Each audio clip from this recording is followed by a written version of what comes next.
I live inside my own world of make-believe. Kids screaming in the cradles, profanities. I see the world through ice covered in ink and bleach. Cross out the ones who heard my cries and watched me weep. I love everything.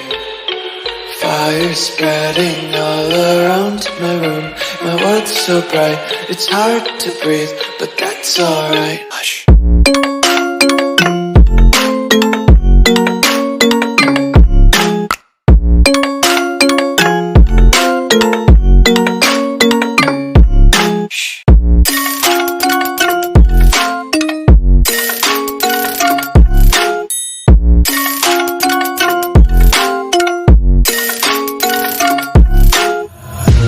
Tape my eyes open to force reality. Why can't you just let me eat my weight in glee? I live inside my own world of make-believe. Kids screaming in their cradles, profanities. Some days I feel skinnier than all the other days. Sometimes I can't tell if my body belongs to me. I love everything. Fire spreading all around my room. My world's so bright, it's hard to breathe, but that's alright. Hush.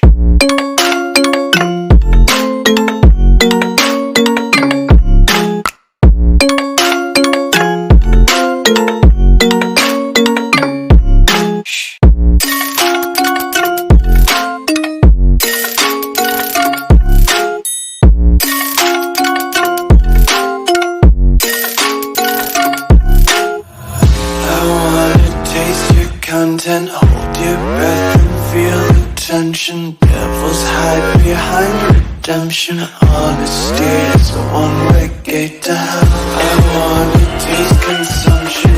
Get faster to waste oxygen. Hear the children sing aloud. It's music till the wick burns out.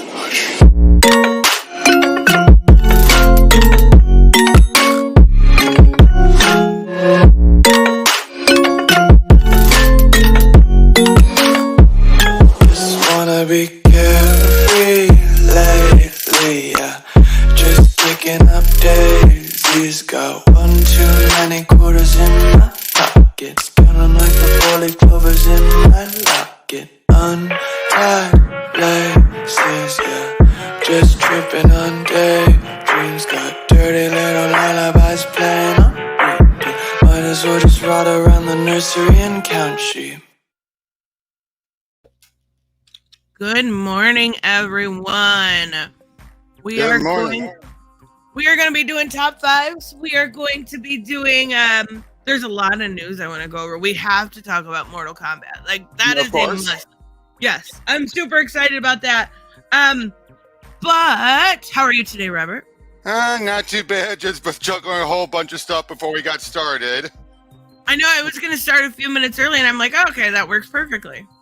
Yep, but I'm perfectly good. Got a bunch of books, and I just realized, oh crap, there was a couple of other books that came out that week. Let me go double check. Oh man, I got to completely reshuffle my top five. Oh no, I have this week was really, really hard, and as in this week, as in last week, and I'm sure this week is going to be the exact same. Yep, trust me. So I got a couple of honorary mentions, and I have 4. You have 4, huh? I couldn't decide. There were so many good books this week that I wanted to talk about. Agreed. I was so shocked, but before we even get into that, I do have a small announcement that I've been kind of, not small announcement. It's not really, it's a nothing burger, so I feel bad even saying small announcement. But I will be having, I'm going to say this nicely, or at least in the way of not calling it a debate, but it's kind of a debate. My Sunday live stream where I normally do panels, I will be having on organized chaos. Oh boy. And yeah, I've had clear disagreements with this side of fandom, just like I have had with the other side of fandom. And we agree. I would say I agree more politically with this side, but I still think what they're doing is just as damaging. And they call, like, what would it be like? Geeks and Gamers, Ethan Van Sciver, all those people, like political groomers, when they're also very much so the same. And we're going to have a discussion about it. I don't think it's going to be bad. I'm going to go in with my nice face on. And I definitely think it should be fine. But it may get a little bit debatey. So it should be interesting. I do think what they're doing is smart to do like a fandom initiative, and it may be something that I'm looking into behind the scenes to do something similar. Don't know yet. But I think the way they went about it is they had their own views dominate over the general idea. Basically, instead of being the type of being a group that would still talk about kind of like, we'll talk about comics, instead it's let's just keep calling out the other side and our opposite number. Exactly. Like, my biggest issue is they're like, we're a place for positive fandom. I'm looking at the reason I brought up his channel is because where's the positive fandom? Exactly. Where is like it? I've yet to see anything. Are we gonna get some positive fandom here? No, I guess not. Oh wait, here. Andor, something about Andor from 5 months ago. All right. Yeah. So that's what we're gonna discuss. I don't really have an issue with this dude. I think he's the best out of that group. But I'm curious. It's gonna be no, not tomorrow. Not tomorrow, Albus, and good morning, by the way. It is gonna be my Sunday stream.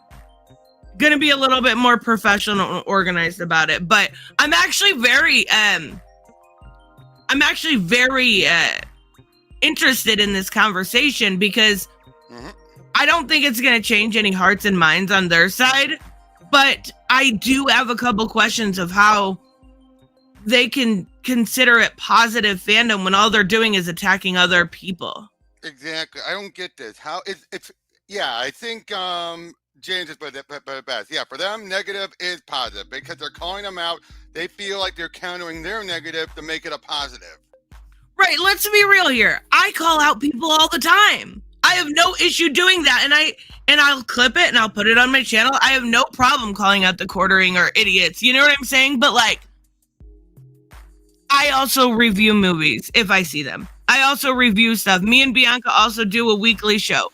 We also do gaming content. We do positive content. So I have no problem with the fact that they're calling people out. But that's your only content. That's it. Look at me even. I do my Pro Teaches News. I do gaming streams. I might do the occasional rant here and there, but that's only if I feel like, okay, I gotta say something about this. When's the last time you've even done a rant? I did one a while ago. No, the Spider-Man stuff was when I did a rant. I felt like I had to talk about it, and we will be talking about that, by the way. Oh yeah, apparently I can't but wonder if they rewrote things at the last second. I can't help but wonder. It's so bad. It's so it is bad, and I don't know what they were thinking when it comes to this. I really don't know what have you seen any positive reception to the Spider-Man stuff? None, absolutely none. And I bet you in their mind, they think that means it's working because Perch put it best. There's a bubble that's going to burst very soon if they keep this up, where people are not going to come back. They keep on saying like, oh, they're taking everyone for granted. They're basically like, oh, it's worked before. It's like, not this badly. You guys are basically showing your bias worse than even Casada did. Yeah. Hey, Hooded. What? No comment about my hair? Worse than even Dan DiDio with Wally West and stuff like that. Exactly. Worse than those, because here it's no secret. that they could, that it's no secret. Zeb Wells is just being the mouthpiece for Nick Lowe, the editor. He's basically, and I bet you he had convinced him, like, hey, I'll let you pair up Peter and Felicia if you do push on all my stuff, because it's quite clear. The moment Nick Lowe came on is when things start suffering. Even during Spencer's run, you could tell the two of them had been butting heads. I bet you that's part of the reason why Spencer was so quick to accept the exclusivity deal to leave. He was tired of dealing with Lowe's shit. You just had to wait for it. You just had to wait for it. That's so funny. If you want to see it sooner, you could have come on to my watch my streams. James, you don't have a mullet. And not in my head canon. Not in my head canon. So yeah, that should be interesting. That's why I said it was just a small announcement. I don't want to go in being mean because I don't want to be mean to anyone. Like, right. But I'm a bitch to people that deserve to be. So we'll see how the conversation goes. We'll see how it goes. I do think like it's fucked up that I agree with them on a lot of stuff, but I don't agree on the way they go about it. If you're going to say you're going to promote this positive fandom, then actually do it. Like, exactly. You're not. And that's what the issue I have with. And also like Dane, because he's creepy. And he's like he's been openly racist multiple times. So a bunch of these guys have been. Yeah. I don't know all of them. Like they only like their group is full of political ideologues, left-wing ideologues. But the only ones I know are like, I know Organized Chaos Dane, and there's one called Turf Nation, isn't there? Something pop culture or something. Isn't Turf Nation one of them? Turf Nation. Actually, Turf Nation does some decent videos, but then he opens his mouth and inserts his foot way too much. Yeah, and then in his one recent video, he like specifically blamed people for violence, like people like Eric July, which I, again, not a fan of, but he blamed them for violent acts, and I'm like, I don't know. This week is Disability Awareness Week. I did not know that. I do know that this is Mental Health Month, which could be something cool me and Bianca could do on Bad Ideas, but I did not know, so that's really cool. FA Gaming. Good morning, by the way. So nice music, by the way. Yeah, I wanted to try background. This is what I did. Bianca sent me she was on a podcast with that, that creator of jazz she had on a couple times with him. And I was listening to it and I was like, wow, this background music works really, really well. So I tried it in my Guardians video and I'm like, okay, I kind of dig it. So I'm giving it a try. Hello, holy crap. Elvis, thank you so much. I just seen that pop up. I missed it. I'm sorry. Hey, Reese just became a sponsor. It says became a sponsor. James, Black Phoenix, Hooded Justice, and Reese, and Gary. Yay! That's freaking awesome. Thank you, Albus. That's amazing. But yes, so that'll be Sunday. That'll be super fun. Fun adjacent. Fun-ish. Being the key word. Yes. We'll see. Turf Nation. Yes, that's a channel. And the fucked up thing is that I watch his videos sometimes. But I don't know. Like I watch all types of content. That's the thing. Like I watched this morning a video on why we're not immune to propaganda. Like I watch the dumbest shit. So I watch a little bit of everything. And then I watch something about what really is fascism. Like my content is all over the place. So awesome. We got new members. We got comic books. This is freaking awesome. All right, let's start with our top 5. Okay. This is not a top 5, guys. This is not a top, like my top 5 books are really good, but there are also some books I want to talk about. but I don't know if they're on your list. So if they are on your list. Well, here I got my honorable mentions first. All right, go. You go for it. You're the guest. All right. Well, I got. You have I a got, screen? Yep, I do. Yep. This one, the Batman Joker, the Deadly Duo #7, the wrap-up of it. I'm just saying this. I just brought this on here because, well, we've never talked about this one. I saw the artwork on this. It's Mark Silvestri. What do you expect? Mark Silvestri is wonderful, but I was okay. Hold on, Albus. Holy crap! Thank you so much. Shane is now a member. Nananda Sultan is a member. Masturbator and Sandy Cheeks. Thank you so much. Holy crap! In other words, is Sultan here? Thank you. In other words, a couple of his alt accounts too. Yes, that's for sure. That is for sure. Raymond, membership message. I missed my Robin batch. Now I'm Nightwing. I don't want to be a dick. It's okay. Yeah, that just means you moved up. You are now Nightwing. Wasn't there? Don't you have a Red Hood one? I think I forgot Red Hood. Oh, Raymond! Don't tell Raymond. He just heard you say that. I think I forgot. But you were saying? Mm. You were saying about the book, like Mark Silvestri and...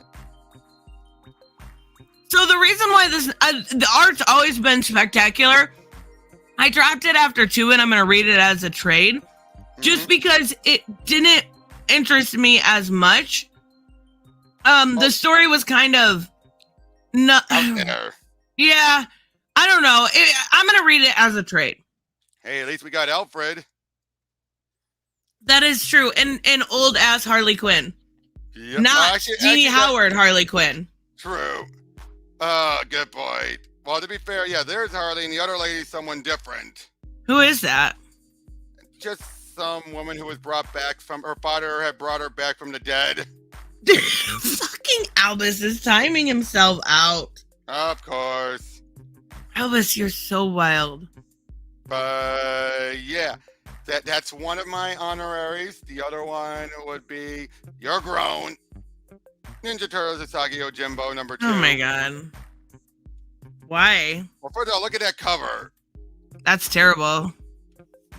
You liked it last time. It's totally awesome. No, it's not bad. It's not bad. Yeah, basically it's just a crossover of the two, and the two have finally met up. Last time was just setting them up. Now we're just having a meet up and find out what's been going on in the world. Set up more about the bad guy with this samuroids. So are they like samurai androids? Yep, that's why they're called cool. samuroids. That's cool. Yep. Oh, and we see the turtles are introduced to Yoka Amanaki, aka Japanese pizza. Oh, I want some. And we also have some Mogura ninjas or mole ninjas. Aren't moles blind? Oh yeah. So like, okay. They attack from the ground because they can sense through the ground. Okay. All right. Now this next one, it pains me to put it on my honoraries, but I'll tell you all the others I still have on here. The Flash 798. Yes, okay, this is perfect. It's on my honoraries too, and it's not because it's bad, it's because there was so much good this week. Hold on, I hate when the ads take over like that. Damn ads. I know, especially... Show the baby! Show the baby! I'm waiting, it's loading. He had to reload. Yeah, yep, there we go. He had to skip on ahead. The baby! Look at it! Look at it! It's so cute! They finally had their baby and its name is Wade, and I'm so... Like, I got anxiety reading this book. Agreed. This is the main reason why I put it on. I made sure I had to keep it on my list was because of the baby. That's exactly right! The rest of the story and Gold Beetle. Oh, and Gold Beetle. And we actually seen Wally's first meeting with Gold Beetle. This issue feels so much like... Okay, I got to put in any type of story beats I need to wrap up or needed to do here in these last few issues. So he's doing this. He's doing when Wally first met Gold Beetle. He's bringing back the wrestler. Yes, but look, wait. Go to the part where she's in the hospital and Granny shows up. Oh, yep. Oh my God. I was so mad at this story at this point. Oh, Our Man, which got resolved in Stargirl, by the way. Okay, is he a bad guy? No. Okay. In Stargirl, he was reprogrammed. This is the android Our Man. Oh. Right, I knew that, but I didn't know. Like, I thought they were setting up him as a villain, and Nope. He's back to normal by the end. But okay. But yeah, Gold Beetle is coming up a No, bit you're more. not showing the part with Granny.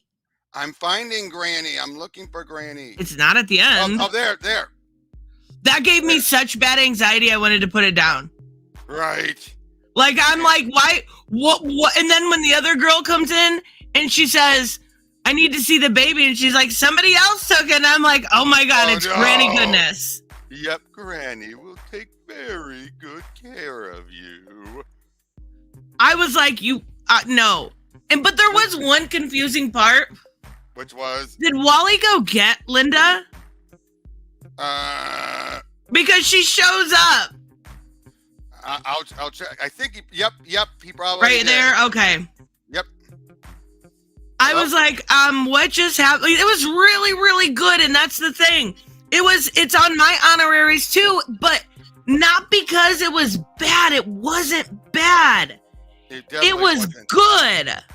Like I said, the stuff was Gold Beetle. Again, just seeing her be a bit more mature because she's not geeking out. She geeks out a little bit. A little, but you know. I know, and I love how Linda's like, him and Jai, or her and Jai, and he's like, yep. It's good to see you, tag team partner. What's going on?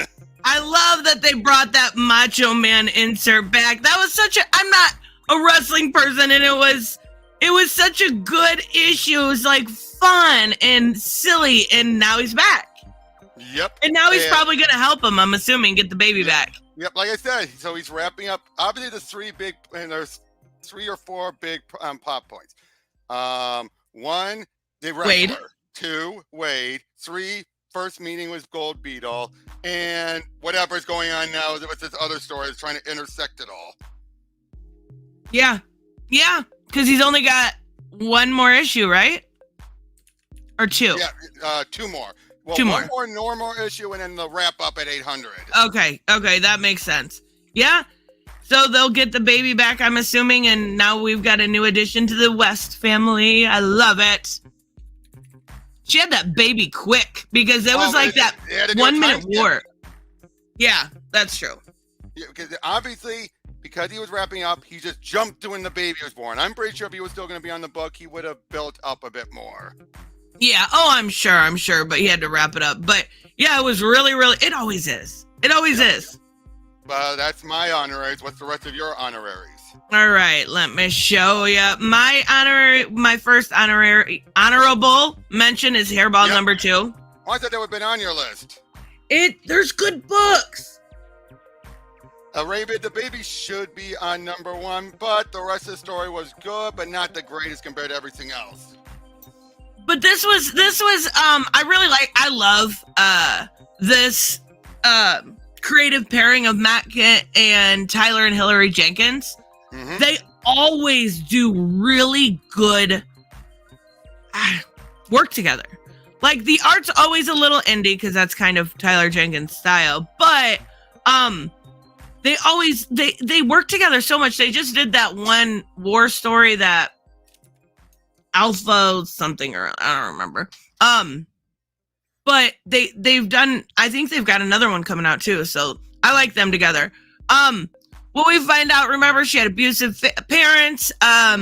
She basically, the mom last issue was defending her a lot, but now she's not. Like, she blames her for everything. Of course.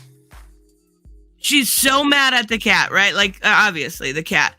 She's talking to her therapist. She's like, yeah, my mom literally blamed me for everything. Even so, I thought the dad died last time because the cat, it looks like he had like some sort of stroke. They were playing it off and they're still fighting. The mom puts the dad in the fucking corner like a bitch. So this is basically showing that they're all bad people. Yes, and the cat chews through the cord just enough to start a fire, and he can't talk because he had like a stroke or whatever. and he's like trying to communicate, and the fire starts. Oh my god. So the cat gets a hold of he puts these little things in her ears and gets her to follow the cat out of the house. Mm-hmm. And then, you know, obviously the house burns down. James. The house burns down, and she has to go to her aunt, who's like, the aunt is the typical lesbian that has a bunch of animals that lives in the woods, like the kind of a typical character, right? But that was my biggest issue. She was very like stereotypical. She wants to get rid of the cat. This is a fucked up part. So she wants to get rid of the cat. The aunt actually gets her like chipped, takes her to the vet, trying to do the best she can for this little girl. And she's scared of her cat. Like, no matter where she goes, she is scared of this cat. It literally follows her to school. All I could think of was Mary Had a Little Lamb. Like, the cat fucking follows her to school. And she went in the bathroom. So this is the fucked up part. Because she wants to get rid of this cat so bad because it freaks her out. And she takes she kills it. She puts it in the water, tries to break his neck, and kills it. And she comes to the door, the aunt does, and she's upset a little bit. She just, she wants to be left alone. The aunt walks in, and the cat's actually back alive. Yep, I hear you. So, I don't know, like, it was kind of fucked up to me. And then it ends with, she says that this therapist, so is that what happened or triggered what happened next? She says, yes, if you're asking, did the fact that I strangled my cat to death and then it came back to life trigger a psychotic episode? Yes. That's why I had to kill every other living thing on that farm. So now I'm starting to wonder if the issue isn't about the cat as much as it is the girl. Right. It's really good. It's real, like, they can write some really, really good horror stuff without making it too over the top, but still really, really good. I like Matt Kent, though. Agreed. I like Matt Kent, too. This is nice. All right, let me bring up my next honorable mention, which is, I'm guessing this is probably on your list. Probably. Because it was good. Not as good as the other ones, but it was good. And that's Shazam. Oh, that's number 4 on my list. It is, back to basics, right? We get back to basics here, and I won't talk about it. I'll let you talk about it because it's actually on your list. But I love the dinosaur. Agreed. I'll let you explain this story because it's actually on your list, but I need to show one page. Actually, all two. right. I love this page. How it explains everything. It goes literally back to basics, explaining every single part of Billy Batson, which is awesome. But there is a page, and this is Dan Mora, right? Yep, definitely Dan Mora's artwork. Yep. Okay. Let me get here. That is one of the most gorgeous pages I have seen in comics since J.H. Williams III. This Oh, wow. Yeah. is so damn good. The way he does this and puts all of the different parts in, I love it. And then he takes a little stab at internet culture right here. Man-child, smiling, saving dogs, soy boy. I love it. It's so good. This book was really, really interesting. And like, I've never been a huge Shazam person, but the gorgeous artwork and going back to basics is what this character needs if they want to bring it up to par. Yep. So that all your honor? I have one more, but I'm going to wait to talk about it because I know it's on your list. because I wouldn't go into it with detail because it involves injustice. Yep, that's right, number 5 on my list. Okay, that's perfect then. Let me bring it up. Adventures of Superman.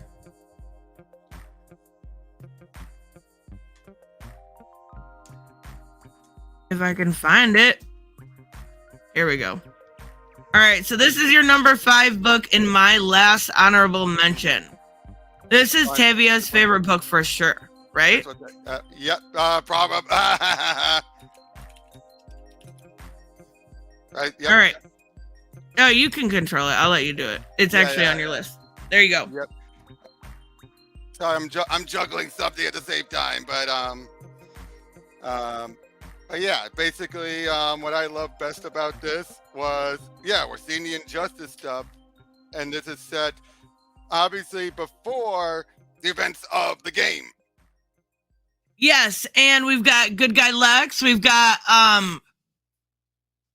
so this story was, I wanted a little bit more from it, the way they were hyping up injustice, but I didn't expect more because Tom Taylor feels like he's phoning it in a bit on this title. Is that fair to say? A little. And not only that, but isn't it Cian Tomey, or however you say his name? Or wait, hold on. Let me look at the artist. Clayton Henry. Clayton Henry. I like Clayton Henry. The art also felt a little phoned in. A little. But what I like about this was all the interactions. You know what I mean? Sorry, I'm juggling too much. Robert is so distracted right now. Sorry. I am so sorry. You're totally fine. But yeah, what I like best about all this, again, was just... Oh, we got Damien. Yep.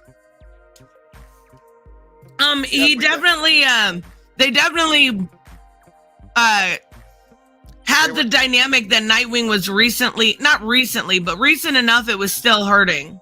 And definitely. It was definitely that still Batman hurting. was still not, Yeah, but yeah, so again, I wonder, how is this going to be an alternate take on the injustice? See what I mean? Like, look at the art. It's not bad. It's just plain yellow in the background. Like, there's not a whole lot to Clayton Henry here. Very true. But this is usually typical Clayton Henry. So they knew what they were getting when they brought him on board. It's not bad. It's just, like I said, the best way I can describe it is a little bit lackluster. But the fact that Wonder Woman calls him out because she knows where this is going to go. She knows, but Superman is like, he's my son. It's like he's actually being biased. But the funny thing is, this would have been fine, this type of thing would have been fine if John was a bad guy. But we know she's the bad one. Well, not only that, but she knows that, Clark from a different Earth is the previous Clark that she used to have. So she knows he is going to be a virtuous person. And once people see that crest and show any amount of fear, he's going to know what's going on in that world. Yep. And that's exactly what happens. And he realizes that this Superman is not his dad, not the same, even on the same level. Definitely. And I really did like it. I just wanted a little bit more. I'm glad we got to see Damian and Lex. I'm glad we got to see, the fascist Superman, so to speak. But I just want more. This line, because everyone's afraid to make a noise. Yes. Everyone in that world is terrified of Superman because it's Injustice Superman. Mm-hmm. So yeah, that's my number 5. So I'm assuming next we're gonna get. See, this is my conundrum with this. It says next Rebellion. So I'm assuming he's going to, talk to Batman or talk to Ollie or something along those lines. But he can't interfere necessarily because that would mess with the Injustice timeline. So I think there's going to be an alternate take of the timeline. I'm not a fan of that. True. I don't know. We'll wait and see. I trust in Tom Taylor a little, for the most part. Yep. By the way, Hooded, yes, I am. Someone just came up very quickly, but I'm just listening in. I'm still, all my attention is talking is with you guys. I'm just also juggling things. Busy. Okay. Now my actual Green Arrow's probably dead. He might be dead at this point. He might be. You might be right. Because he dared to go to the fortress. That is how he died, right? The fortress in that battle? Yeah. During Injustice? Okay, I thought so. Probably. Yeah, I thought so. Okay, so my number 5. My actual number 5. No more honorable mentions. None of that stuff. The best books of the week. Poison, come on. Poison Ivy and Catwoman come out. You know it's on my list. You know this. Yep, I know. It is. And you got my attention all again. You have my attention. Yay! Again. No more distracted, Robert. I am so sorry. No. You're totally fine. I get it. So wait. This is on your list, but it's this far down? It is. This was a good week. This was a good. For like the last 2 or 3 weeks, I've been like, next week is going to be a very hard week to go over. Yeah. And it's going to be like top 10 next week. Let's just be real. Mm-hmm. The best John Kent Superman is the mainline universe. Yes, I agree. I would say Deceased comes close. Ooh, you could make a good argument that Deceased. Then again, no, both written by Tom Taylor, so you could just say Tom Taylor handles John very well. You could make a very good argument after Deceased War of the Undead Gods number 8. That was an amazing John Kent moment. I loved that. Yes. Yeah. David, we know you're like every time Super Sons pops up. Yes. All we got to do is say Super Sons 3 times and Tavia is here. Just like Candyman. I hope you know we're just teasing you, Tavia. He knows. So we got this from last time, basically. Actually, I got a question to ask you about it. Did this issue feel like it was ramping up the plot points? Like this could have been the ending? Yeah, thought so. Yep, absolutely, because it ends with the Harley reunion. And that could have been where it ended, but they decided to keep going, which I'm super happy for because I love this book. Wait, Harley has a girlfriend? I didn't know that. And it's, you know what's crazy? She didn't say it through the whole thing. That's the difference between G. Willow Wilson and Teenie Howard, is she doesn't have to keep reminding us. We know because she writes the romance instead of phoning it in. Now, to be fair, G. Willow Wilson would probably be, if she did, it'd be like, why am I cheating on Harley? Why am I cheating on Harley? Yeah, she actually does. Kind of. No, but she would dwell on it if she was anything like Teenie Howard. Yes, absolutely. And we get that monster from last time. The girl that was like the Gwyneth Paltrow chick turned into a monster. Yeah. And they end up like having to kill her. Take care of it. Now, the issue is with the Lamia spores.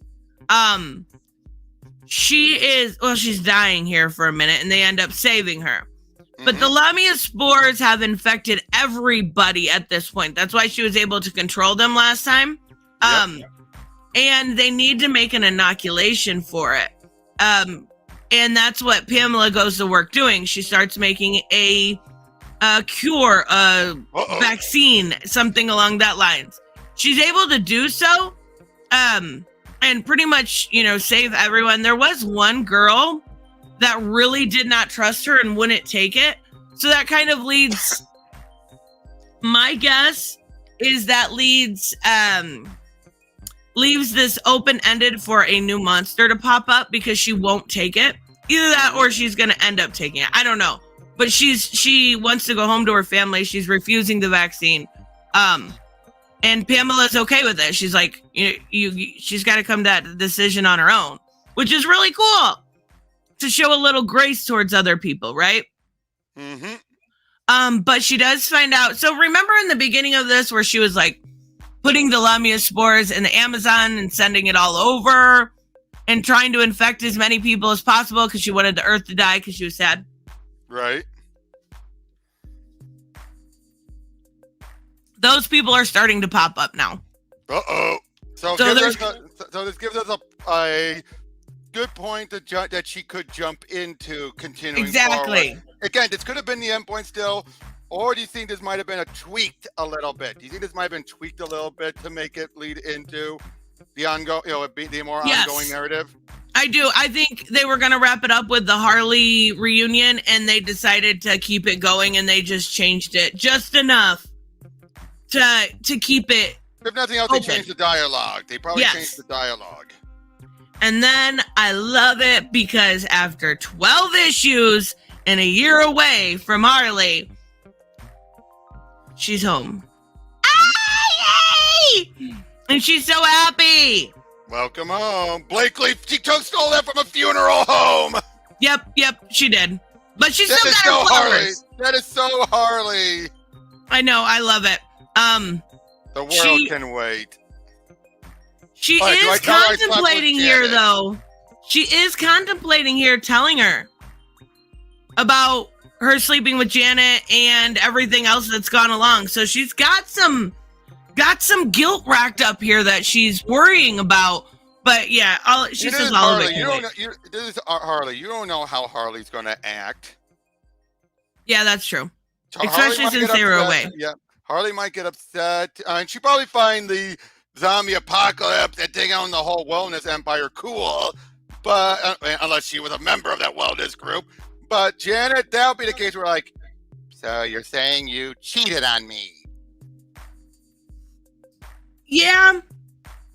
I'm just glad they're finally back together and we can get some, maybe, I don't know, maybe something decent in the Harley book. I don't want to drop the title, but I think I might have to drop the title. I don't know. I already did. I don't blame you. That's the thing. It's so bad. I guess if Harley's in this book enough, I can handle the Sam Humphrey stuff.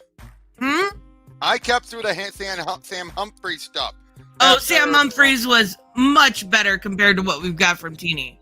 Yeah, I know. Teenie, and it's like, I haven't felt this, like, I'm out in a long while. Raymond said, can we get her out of that jumpsuit? That's what I'm saying. Yes. That's what Harley's saying, too. She ties it around her waist now. Right. Sadly, I don't see... Okay, Tavia. What? ASM is worse than Harley. I would rather read Harley than ASM. That you don't see this? I'm still on this. What? Tavia, you're fired. Get out. All right. What do you have for your number 5 book? Number 4. Number 4 book. Shazam. Yeah, it was good. It was really good. This feels like a return to form, yet to old school Shazam. Although I'm starting to get a feeling that he hasn't read the Revenge of the Gods. Why? Because at the point where you see what seems to be the wizard, who's supposed to be finally, forgiving Billy, talking with, I think, Zeus. Yeah, I think that's Zeus, and I don't know who else. I think that's the wizard. Oh, you might be right. I wasn't sure. Yeah, you're right. I bet. His words don't match up with the stuff from Revenge of the Gods. Yes, you might be. Aha. You know what, though? I loved my favorite simple part in here was he had tea. He had tea with dinosaurs. Yep. Oh, by the way, I should point out that Revenge of the Gods story. It ends with Mary, and where you have Hippolyta, I believe, showing up saying, no, we're not going to, Mary's no longer going to have the powers of a man. She's going to be given a woman's power. So they give her the power of goddesses. Who said that? Hippolyta. Of course, that's Hippolyta. That sounds like something Hippolyta would say. Yeah, but there's just the way it was done. It was just felt so much. And apparently Hippolyta is one of the people.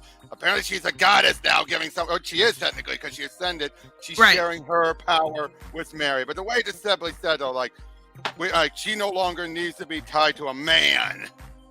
I mean, I'm not reading that, so I'll take your word for it. Let me get the super tap. Yep. Gary, thank you so much. I wouldn't trust Ivy either. She's evil as hell. She is trying.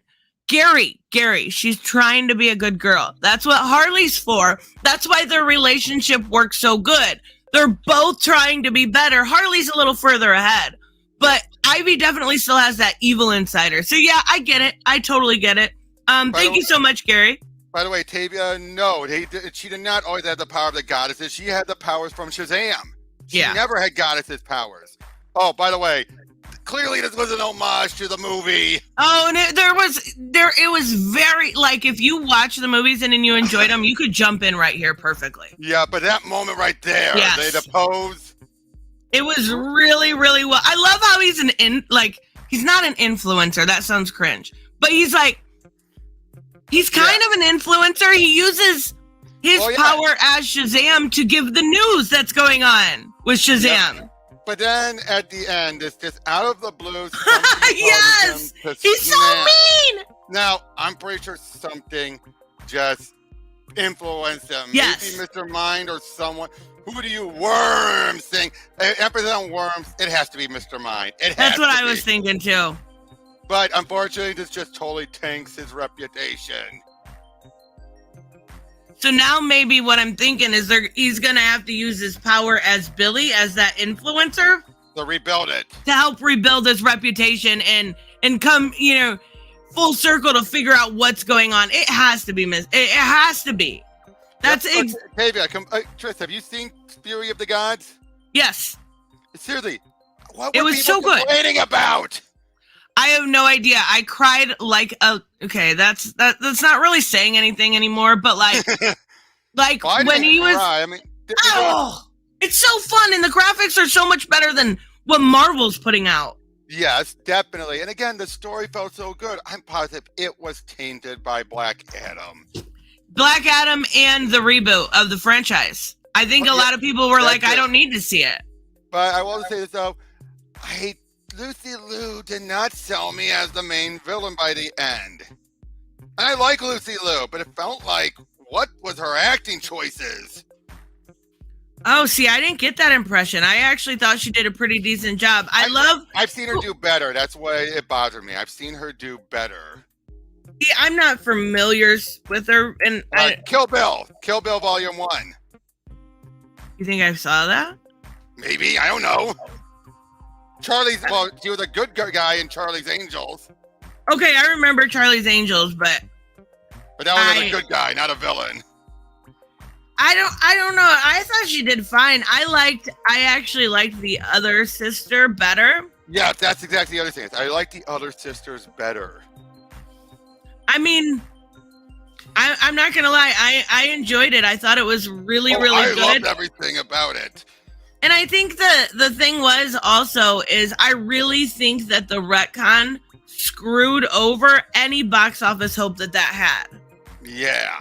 People are looking at it going, I don't need to see this. It's going to be gone. But what I love best about this, how often do you have a comic book movie do an original story that's not pulling from anything? Didn't Jeff Johns write it? No. This was all written by the director. Oh, why did I think it was Jeff Johns? Jeff Johns did not write this one. He did not get involved with this one. But I will say, though, I love Wonder Woman showing up at the end. Yeah, but she's the only god left. Yeah, I know, but she also felt like it was a little tacked on. I don't know. But I think it's a case where they were embracing the shared universe aspect, having it be important, not just a willy-nilly. Although, gotta say, that dream sequence really made me freak out. Oh my God, that was so weird. That was super weird. Also, when I think Zachary Levi and the kid playing Billy, I can't tell. They do not feel that connection. It feels like there's such a disconnect between the two. I love that Jerry from The Walking Dead is the dad because he's awesome. Would you agree with what I just said, though? Zachary Levi and the kid playing Billy, there's a bit of a disconnect between the two. Like, it does not feel like Zachary's being the kid older. It feels like he's being Zachary, and that's it. But I don't think there's that disconnect. I think the other actor did a better job that played Freddy. Oh, playing Freddy? Yes. And also, the actor doing Mary, did she get drunk at one point? That's why she was wearing the shades? Yeah, she went to a party. Yeah, that was like...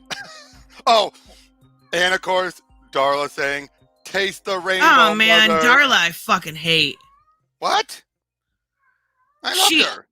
It felt very weird that she was talking like a child as an adult. No, hey, we're criticizing a figure drawing. We're free to criticize it and still like it. Wait, what? You guys are ripping on Shazam. You sure you liked it? Yeah, I did.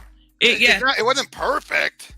Yeah, I very much so enjoyed it, but that doesn't make Darla any less weird. Yeah, but I gotta say, her saying "taste the rainbow, mother." Yeah, but didn't it feel like she was trying to talk as a child? She should have a little bit of wisdom. True, that's true. Although, but before I understand, the actress is still on the younger side. Like, she didn't actually curse. They intentionally had her cut off. Yeah, that was cute. That was cute, but it just was weird. Even when they shot it, she didn't finish that sentence. Oh, really? Yep, she was just go, mother. That's cute. Like, she's an adult, though. Like, I don't know. That's why I was, like, weirded out when she was talking like a baby. Yep. All right. So, but yeah, that's my number 4. What's your number 4? My number 4. Let me share my screen.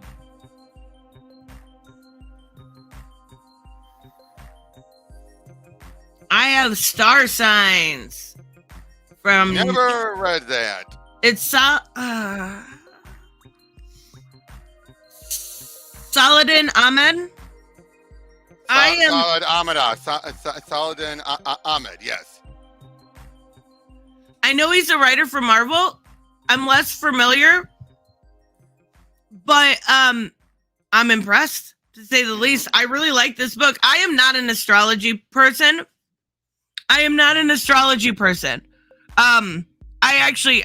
I think it's goofy. Samuel makes a good point.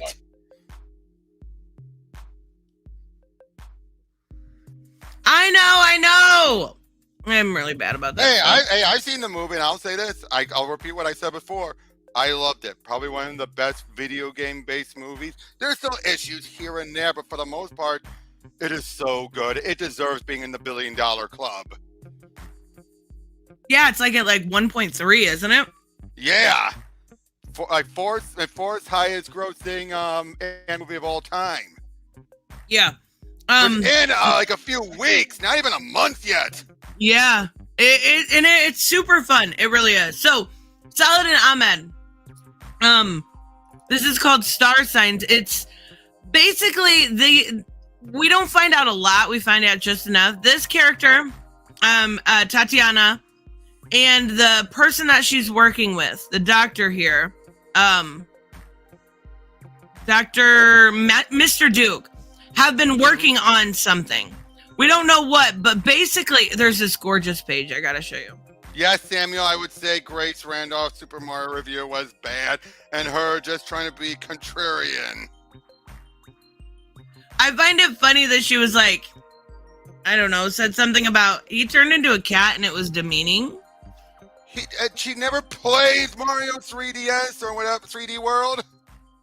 I mean, probably not.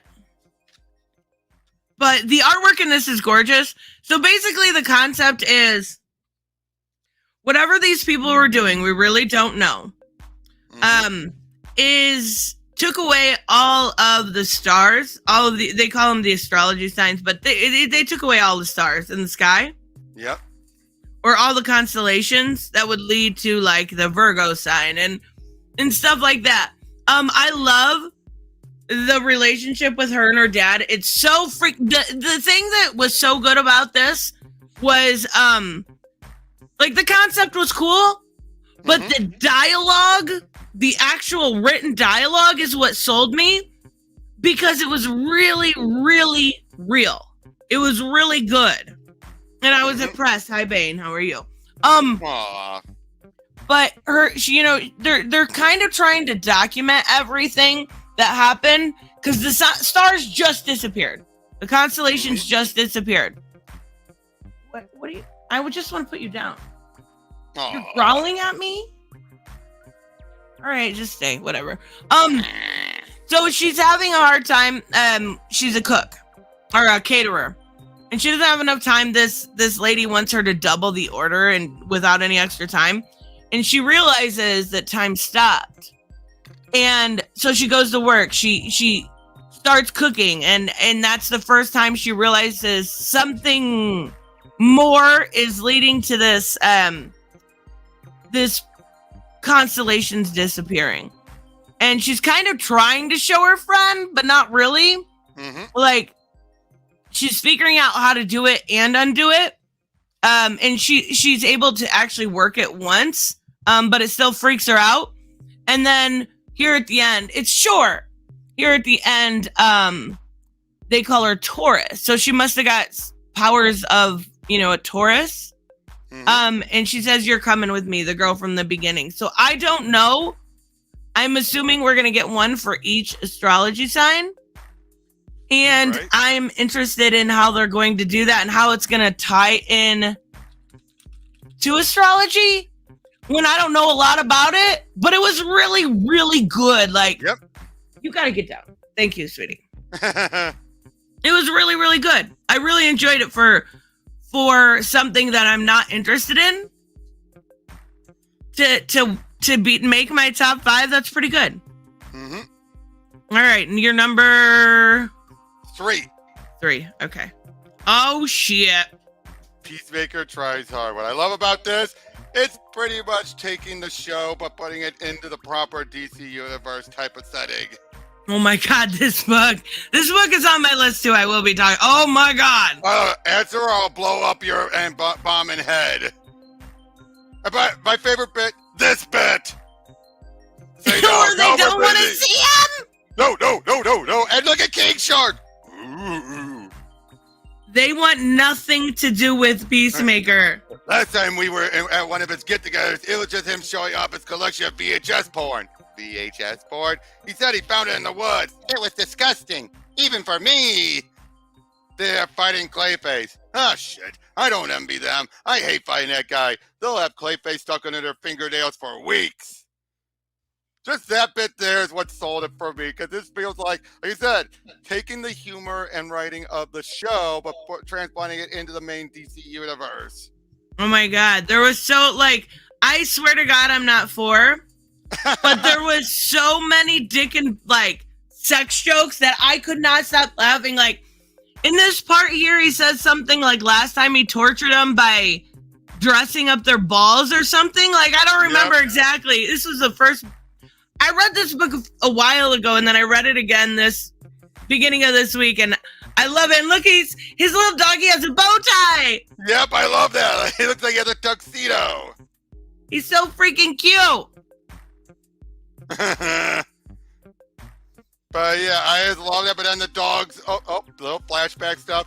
But then the dog gets abducted and by the braid. And his name is Bruce Wayne. Yep, he named him Bruce Wayne. It's so cute. Again, I just loved it. Just so much of this writing was so good. Oh my God, it really was. Like, this book is... I don't know. I fucking loved it. I put on my community post, if you can only buy one book this week as a DC fan, get this one, because it is that good. Like, it is... I adore this book. Yep. Gotta go up against Deathstroke. Ah, fuck me. I love that they call him Deathstroke the Terminator. But that's his full name. I know, but you don't see that as often anymore. Oh, another thing I wanted to mention. Did you notice in Shazam they kept hinting at the Captain Marvel name? Yep. Yeah. They were like, fuck it. They kept calling him Captain and kept trying to make They're trying to bring it excuse. back. They're trying to Yes. bring. I loved how they did that in the movie too. That's Captain Marvel, and that was the actor who played Billy back in the old live action show. Oh, I didn't know that. Yep. So yeah, what's your number 3? Batman 135, which, Oh, that's higher up on my list. well, we need to talk about it. So we'll wait till we get it on your list, I suppose. All right. Because then. we're going to have to go through that because there's a lot of Batman we need to see. Well, then my number 2, and you're gonna groan. Oh, no. Power Rangers Ninja Turtles 2, number 5. Awesome. First Art of all, looks nice. It's Dan Mora artwork. Oh, that's why it looks nice. Yeah, but yeah, basically it's wrapping everything up as we're seeing the Shredder once again with the Green Ranger powers. Basically they fully embrace this being an alternate universe. So they're being allowed to do more drastic changes. Like the Rangers are now more mutant Rangers. To bring Metalhead, we have the Dimension X Rangers. Everything just builds up to a big, huge climax as the Metalhead and the Megazord and the Dragonzord all fuse together. Awesome. Yep, and it sets up for a future where we see Shredder meeting up with Lord Zed now. So that means there's going to be a part 3. Is that a good thing? Yeah. For me it is, and others. I'm so happy. I haven't liked Power Rangers. I was like 4. You and I are still gonna do the last Ronin. Wait. Why is that dude wearing the pink suit? That's not pink. That's red. No, it's pink because of the portal. Oh, okay. I was about to say red, and then it's pink. But that's because of the energy from the portal. Oh, okay. Yeah, it's the same guy. Gotcha. I was about to be like, that's sexist or something. I don't know. You and I are still going to do the last Ronin Lost Years when that's done. Oh, yeah. Sure. Yep. So what's your number 2? Let me share my screen because I want to talk about some of the... I mean, we just talked about it, but whatever. Oh. Peacemaker! So what's your reason for loving it? Oh my god, it's so good. It does feel very much so out of the show. I love this. Okay, I'm going to talk about it in more detail than Robert is. Sorry, I love it. Sorry. No, you're totally fine. But I just really enjoyed this entire... Is it Kyle Higgins or is it... No, some other writer. Someone. Kyle Sparks. Yeah, who did stuff like I Hate This Place and 6 Sidekicks of Trigger Keaton. So clearly not a normal mainstream guy. Oh, he did. I fucking hate this place or whatever it's called. Yeah, I hate. Yeah. This place. Okay. Also, what? Steve Pugh. What? Oh. What the? We're talking about witchcraft here. Okay, witchcraft time. I love this opening scene. So basically, they're at a convenience store. Convenience store. Yeah, and he's like, "This is the age-old conversation. We've had this conversation so many times on this channel." Talking about the Black Freighter. That's from Watchmen. Yes. Oh, it is. Yeah. A nice little freaking thing there. He says, they're messing with it though. They got to change it from the original. And she's like, yeah, why do you think so? And he's like, they got to diverge from why do they have to diverge from the pre-existed beloved lore? And he's like, no, smarty pants. The writers just think they know better. Like, I love how they're like, they're basically saying, yeah, we're bringing in the movie and the TV show movie version of Peacemaker into the DC universe. So they're basically yes, it's very meta, and that was great. It really was great. That's how you do little commentary jabs. Yes, and it wasn't like a jab at the fan. I mean, no, maybe a little bit. Deprecating. It was a self-deprecating jab. Yes, and it was so good. It was really good. What I forget what he's doing. He's making some cake here. Mm-hmm. And and he needs ingredients. So this is when Amanda calls. Yep. And basically forces him to do something for her. He's trying to make a muscle cake. That's why. Muscle cake. That's what it was. Whatever a muscle cake is, like a cake with muscle powder. Maybe protein powder. Protein powder. Yeah. Robert talked about this. This is great. He's playing his Wii over here. Like he just doesn't. Nope. Wants nothing to do with him. But more. I think he's more like a. What are they talking about? Yeah, that could be too. It's so good. And they're all celebrating because, you know, they don't have to work with him. But he goes in here. This is so like, there's so many funny lines in this. He's like, they're talking about a dirty bomb. They're like, a dirty bomb sticks its fingers in your butthole when it, and they're like, no, not that type of dirty bomb. And then they go along and they figure out who he is. He's Peacemaker. And he's talking about, you busted up the last terror cell I was in. You killed half in cold blood and made the rest of us stand around doing dick puppet theaters to old musicals. And instead of being embarrassed, Peacemaker's like, yeah, and you had the smallest cock too. Well, yeah, because in his eyes, it's rather than being embarrassed, that's like, well, yeah, as far as he's like, oh yeah, like he's able to just turn that on, because as far as he's concerned, like that was awesome. It was so good. I loved it. And that's the thing. Like I don't know if it's just because I have a childlike sense of humor or what, but like I really liked it. So then they go. He ends up taking him, or doing what he's supposed to do. Old work. Answer or they'll blow your head up. And he gets his puppy named Bruce Wayne. I love it. I love it. He says he's just a little Bruce Wayne. He's a fancy little gentleman.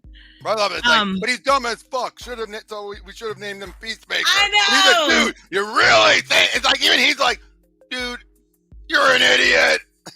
It's so good. So he takes him home. He looks just like like they definitely used John Cena enough. Yeah, just enough to see it, but not trigger any rights issues. Exactly.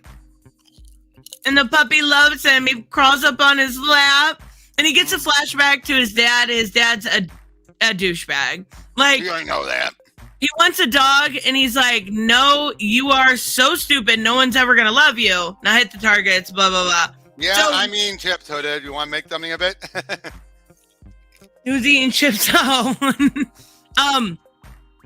But he's got a parole officer that comes in. He's like, that's Bruce Wayne. He's my new ride or die. I love it. It's so good. We're definitely going to get more from this parole officer. He seems kind of cool. And he's making his cake. He didn't know that. He thought instant cake was just instant cake. You put it in the oven, that's it. He didn't know he needed like eggs and oil and a grease pan. He's like, fuck, now I got to go back to the store. He wants to take the dog. He can't. Ends up leaving the dog, goes back to the same store. And when he gets back, his dog is gone. The brain took him. Yep. And he ends up going to where the brain's at, and he's killing all these people. And he's like, I'm taking you henchmen so I can, find where my dog is at. And he's like, I'm a city employee. I just work here. He's like, shit, I just killed one of you guys. And he's like, was it Gavin? Because he's a registered sex offender, man. I mean, the bad one. He goes, he looked like a Gavin. He just justifies it. Again, that feels like something that would have happened right after the show. Mm-hmm. And he helps clean him off. He goes to the brain, which is cool because we've got the brain in Doom Patrol too. He got killed in Doom Patrol. Yeah, I forgot about that actually. Yeah, into the first issue, Mala killed him. Right at the end. Yep, you're right. So we've got, this is Black Label, right? I'm assuming. Yes, Black Label, not in continuity or anything. It's so good though. The brain wants to be with the talk of cock, dicks, and everything. Really, you really? Yeah. No. There's no way. But and then we've got how do you say his name? Monsieur Mala, yeah. Monsieur Mola. And by the way, Hooded, you know I'm messing with you when I said that, right? Like, I read everything he says with a French accent. Well, of course, like oui, there's Mola. I don't even know what it says, but I just like, I love it. It is a heavy machine gun. Oh, okay. But he loves them. He likes these people, even though they took his dog. So, he's like, if you want a perfect body, I'm right here. Look at these cheekbones. Look at all these muscles. And he wants, basically the brain wants a body. That won't reject his intelligence. Yes, exactly. So he has to go, after being rejected by everybody, being told by the brain that he needs his help is like a big deal to him. Like, he's all in. He's all in, even though they threatened to eat his dog. Oh, yep. Like, he's like, that shit's fucked up, but I'm gonna do it anyway. So now he's going up against Deathstroke. And I love this book. This is one of the best books in months from DC. Miss Year. Yep. It's called Miss Year. Monsieur. Miss Year. Okay, I tried. Monsieur Mala. All right, we need to talk about this book because this is a big, thick book, and it is like a love letter. A love letter to fans. I got it up on mine too. No, I couldn't find it, so I was just gonna leave it to you. Oh, all right. You couldn't find it, really? Not on Read whatever this is. Read Comics Online. I do it on Read All. That's probably why. This was my number 3 book that I skipped, so it was really good. It just Peacemaker and my number 1 book were so good that it beat it out. I understand, but I do like the stuff leading up to it, but it's the moment he starts jumping the multiverse that I loved. Okay, well, chill out. Obviously, we have the stuff with Alfred. That's Alfred, right? Show punchline. Look at big old bitch. Yep. She's a monster of a woman. We got Abby crossed with punchline. And they're in love, which is weird because it's pretty much, we don't really see them show affection in the main universe too much. Nope. So, if you guys don't know, it's Holiday. What's his first name? Oh, Dr. Holiday? Isn't it just Dr. Holiday? Mr. Holiday. Mr. Holiday. Mr. Holiday is this version of the Joker. I was kind of disappointed in that reveal because I'm sick of the Joker, but I also understand why they did it. Oh, I do. And they justify it big time here.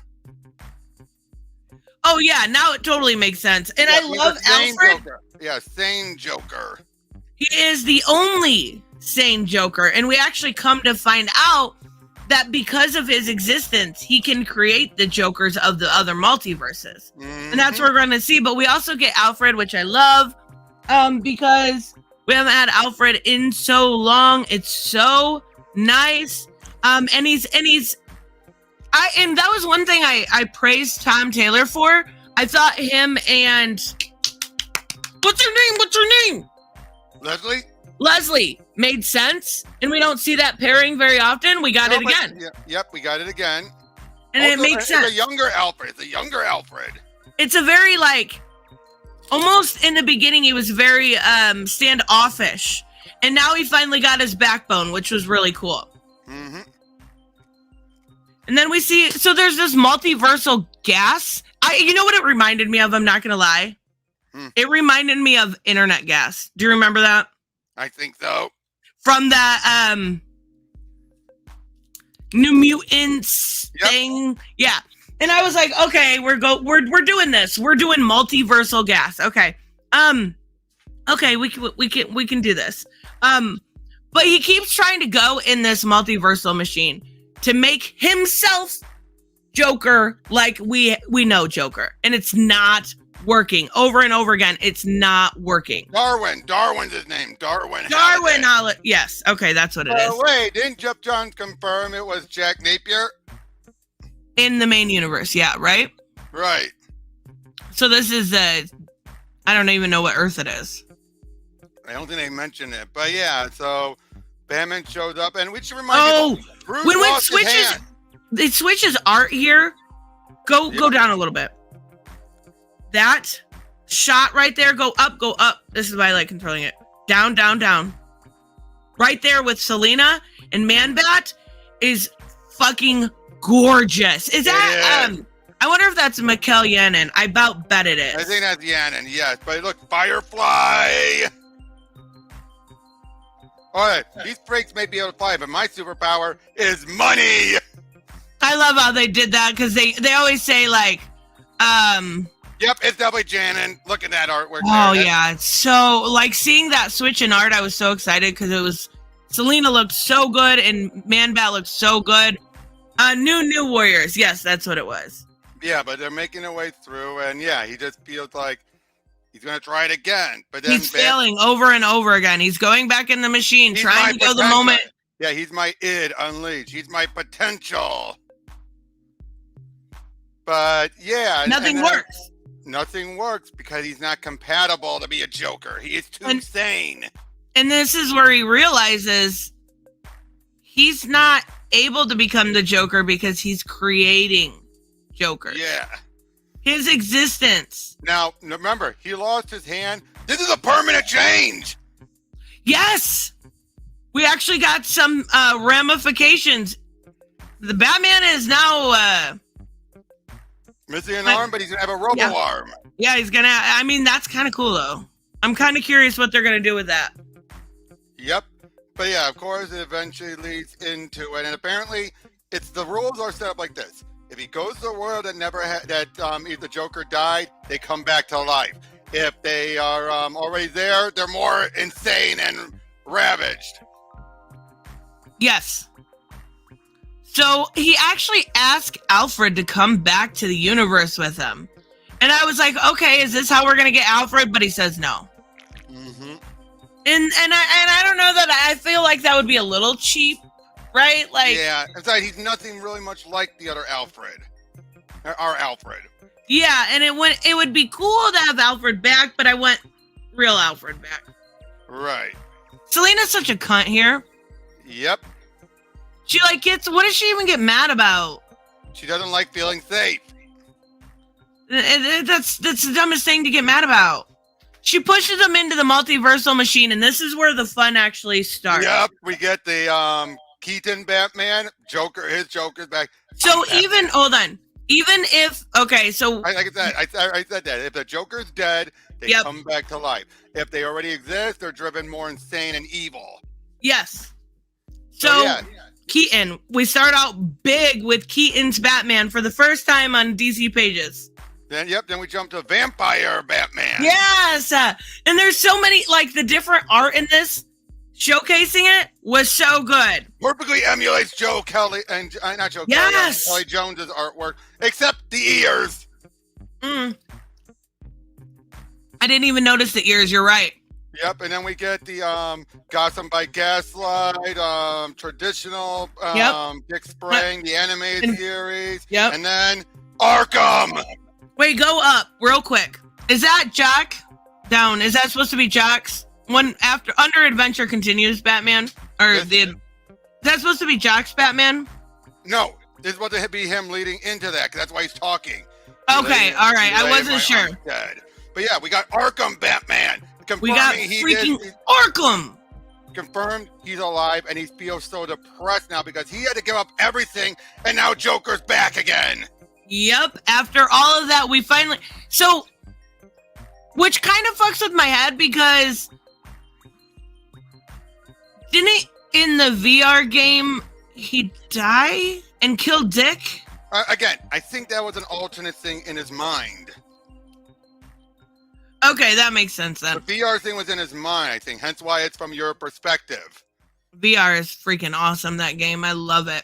But yeah, and then we have the Batman Beyond world. Oh, I love this because did you read it in Kevin Conroy's voice, or is it just me?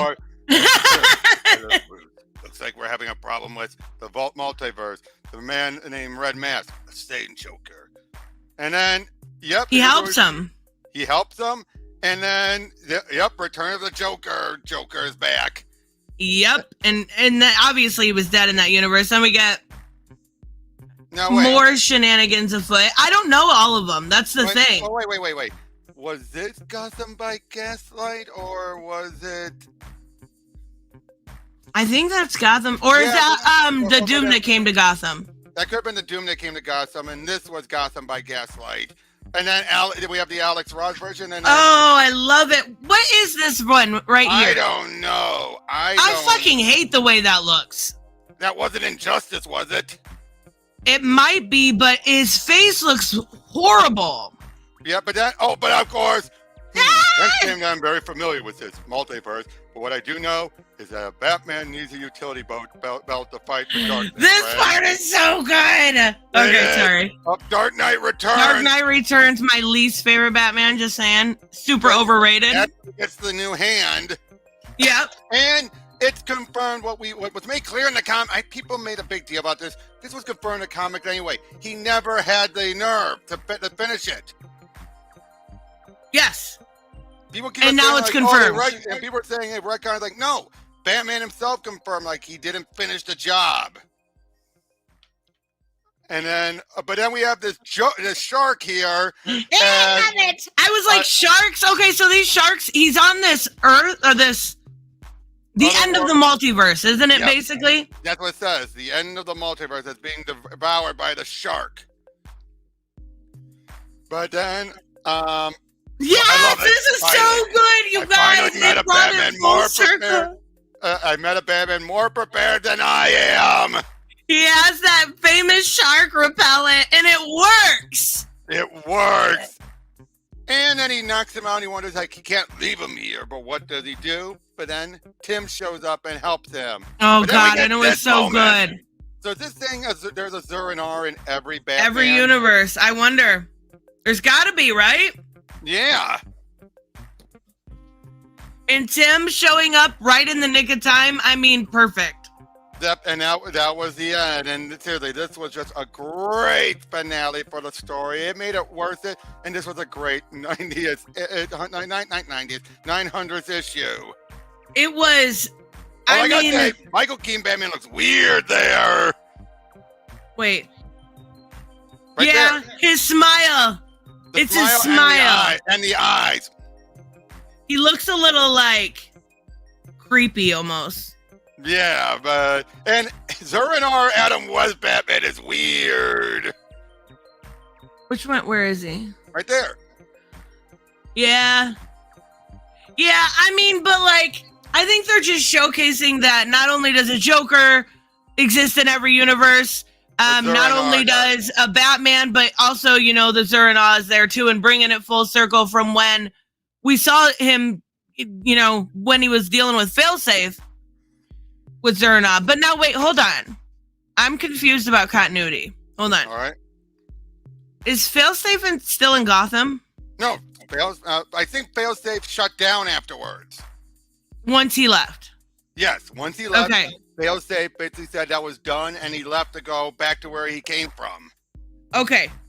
Because that wouldn't make sense, because in boring-ass Detective Comics, they're dealing with the Arkhams or whatever. Yeah. I don't know. I haven't read it that much. Like, I'm not going to lie. It's boring. I love Rom V, but Rom V should not be writing Detective Comics. Yes, yep. Raymond. The mainline Batman is now missing a hand. Mm-hmm. Kind of like what they almost did. Well, he has a robotic hand, yeah.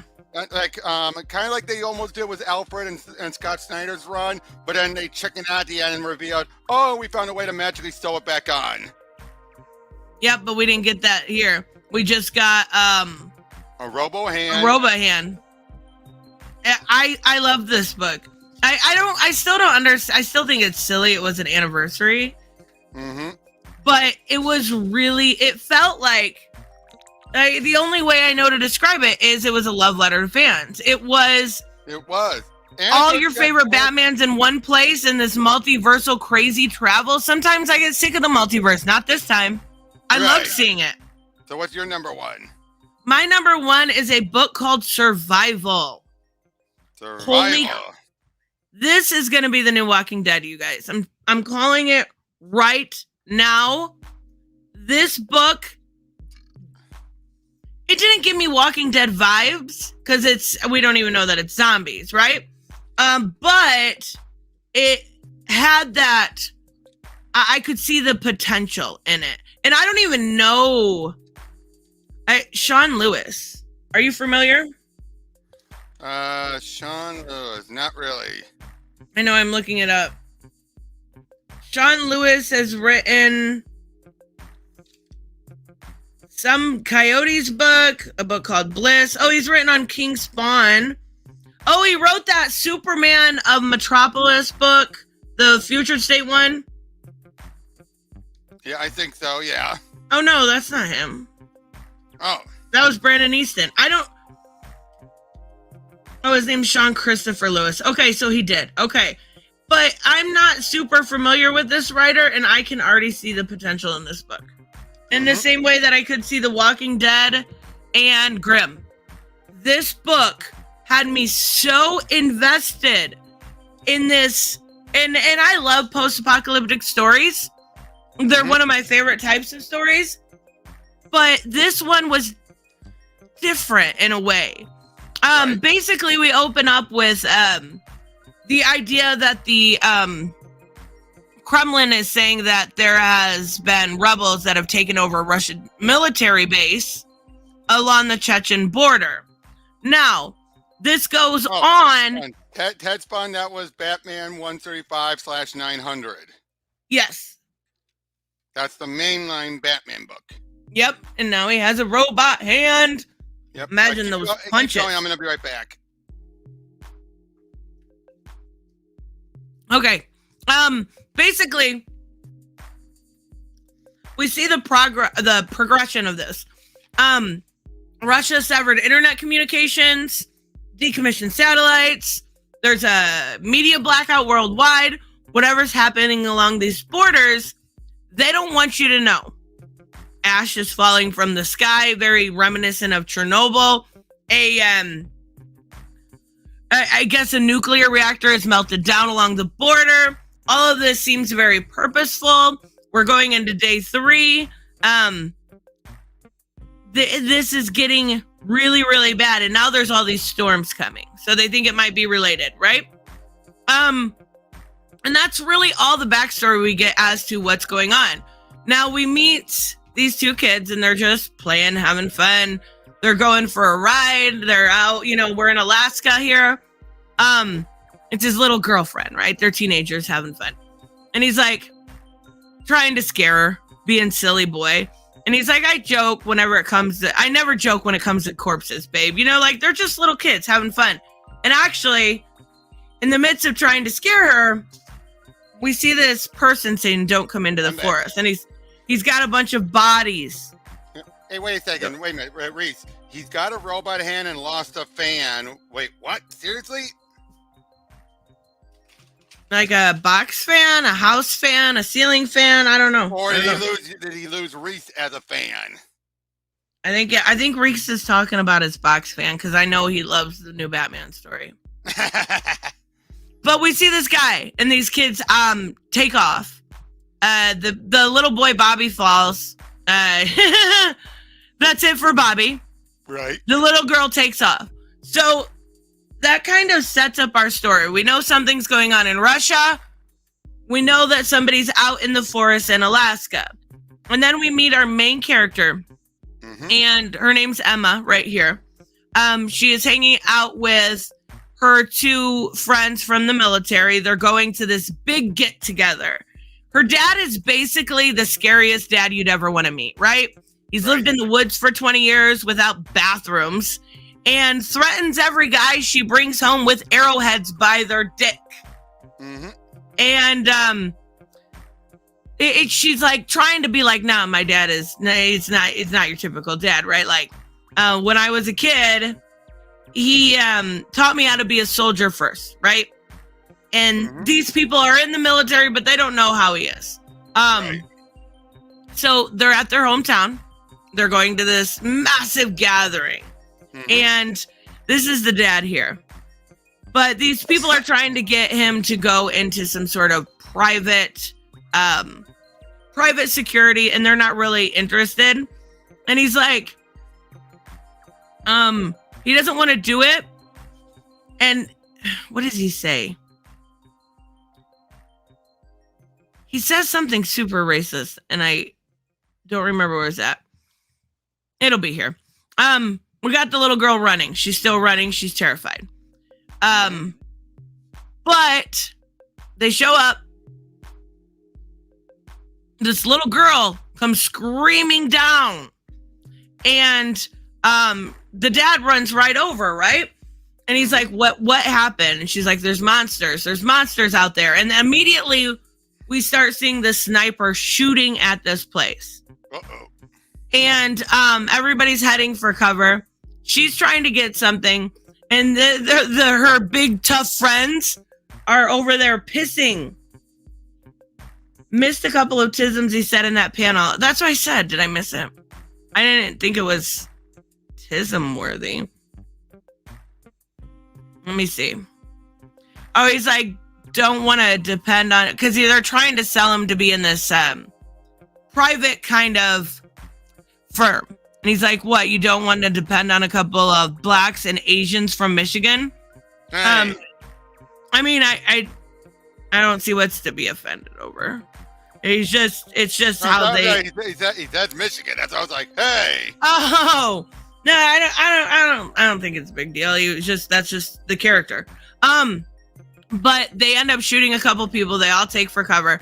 The big tough guy starts peeing his pants, right? Mm-hmm. So the girl takes action. Of course she does. What's that supposed to mean?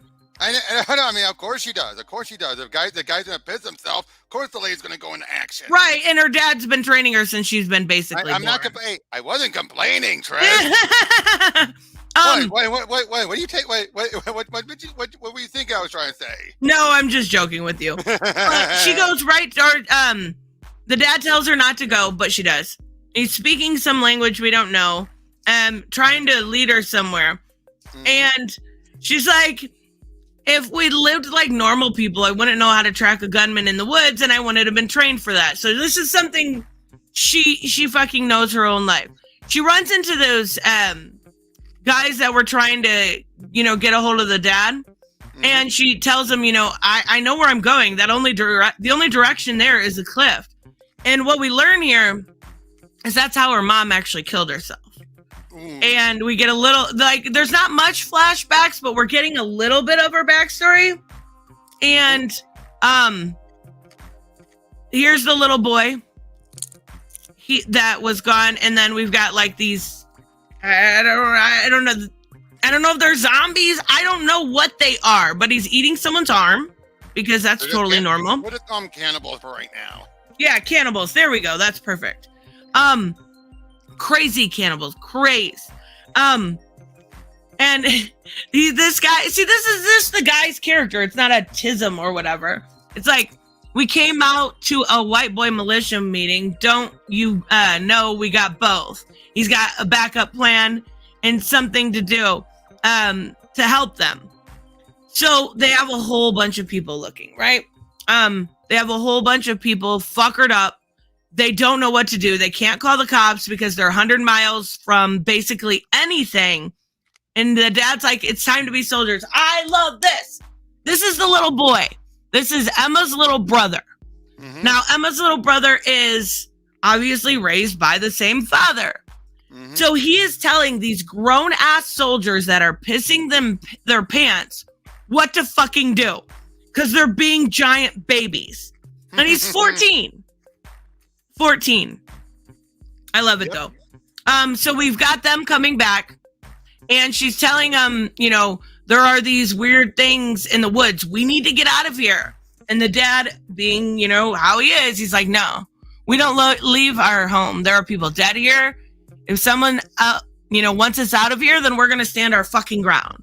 Like, we're not going anywhere. So she shows him what's actually happening. And then he actually gets to see it for himself. And it's this demon. I don't know. Cannibals, crazed cannibals. So they all get in, and it ends like this. It says, if you're reading this story, you know the story of my family. This is a story of survival. There's gonna be a lot of sacrifice along the way. Yep. With respect, PFC Emma Reed. So we're reading like her journal, but holy shit, this book blew me away. Mm-hmm. I'm telling you, this could be a big story. This could be a Walking Dead if they play this correctly. If they play it correctly. Yes. Issue 1 blew me away. It's not enough to say it's, gonna be this great thing. But I don't know. I really, really enjoyed this story. Mm-hmm. I love post-apocalyptic. I love zombies. I love survival. I love that kind of stuff. Oh, Private First Class. Thank you. I honestly just knew it was a military term. That was all I knew. So thank you, Samuel. Blew me away. I like this and Peacemaker, best books in a long time. Star Signs was good, but it was nothing compared to this. I love my indies though. Yep. So what next now? Not many lighthearted comics these days. We did go over Shazam was really lighthearted. Yep, definitely. It also, Michael, to be fair, I also like those type of stories. So when it comes to like, my subjective viewpoint, I'm gonna lean heavy into the indies and the post-apocalyptic. But we had Shazam. We had. I'll say this for a book that came out this week. Junkyard Joe is it's still dark, but it's not that dark. Did you read Green Lantern yet? Yes, I did. Without spoilers, in case nobody wants to hear it, what'd you think? I loved it. That'll be on my top 5, that for sure. Definitely Top Gun vibes. Yep. By the way, Samuel, we're going to be talking to that probably next, right after we're done. So you're kind of jumping the gun there. Yes, let's bring video that Wes from Thinking Critical did. I know you Comics Matter with your boy Zach did it too, but I can't bring myself to watch it. I feel the same way with Wes. I can't even bring myself to watch any of Wes's stuff anymore. Well, I tried, and it's not that I don't have any issue with Wes. It's not made. His content is rage bait. I'm not. Mm-hmm. My mental health I care about more than rage bait. But I did listen to this, and there was some like information I guess that was completely fabricated in it. He was talking about Eat, Bang, Kill Tour. Mind you, I reviewed the first issue. It was always in my top books. It was a very, very good Harley Quinn animated series. Huh? It was fun, and like you said, it followed the animated series. It was very, very good. But the thing is, he also said that it didn't sell, and that is completely factually incorrect. They had a sequel. It sold better than the mainline Harley Quinn. Mm-hmm. And the fact that there was so many people giving her hell, like I had my thumbnail up. I wasn't thinking about it. Bianca sent me a few things yesterday that T was saying, and it wasn't just this. There was a bunch. I can't, as a person, cause somebody more pain when I know they're already in pain. I don't want to dogpile. I don't agree with the things that I wanted to cover. She said, like, you're not my friends, you're my followers. She said stuff that I completely disagree with. Right. And I think was pretty toxic. Mm-hmm. But in the same sense, I can't exploit somebody's pain for clicks. Right. So I just wanted to kind of fix the idea that saying, that it didn't sell. It did. It sold very well. And it was a very good story. Daniel's going to keep on pointing out, yeah. Wait, what's that? The way to go about the T. Franklin situation is she made some bad tweets. Zach and Wes did a video on the tweets and the whole thing exploded. That is it. It caused a feedback loop. Yes. And what's the point of me making somebody else more miserable than what they already are? She does not like me. She doesn't. I've asked her on the channel and she's refused. She does not like me. She's not nice to me. But I'm also not going to cause more pain. That's just me. Exactly, but these guys go out of their way. In fact, again, you have people like Ethan claiming, like I said, like she slipped her way in, and they're treating it like it's a fact. Don't they say that about everybody? Yeah, I wouldn't be surprised if they've said that about Gail, even though he and Gail used to be friends. Not anymore. Like that's just their excuse for women having jobs in comics. When did comics go from not all women to now all women? Basically, they're trying to say, what are they trying to say now? Comics should be a men's group only. I think they've actually specifically said that. And yet, well, until she disappeared, they were allowing people like Mandy and all the others on board. Yep. That makes no sense. Yeah, and I'm not into causing someone more pain. I just know what it feels like to be dogpiled by them. And once I seen that, I was out. Like, I don't agree with her. But I also, not agreeing with her doesn't mean I want her hurting or miserable. All right, we got to talk about this.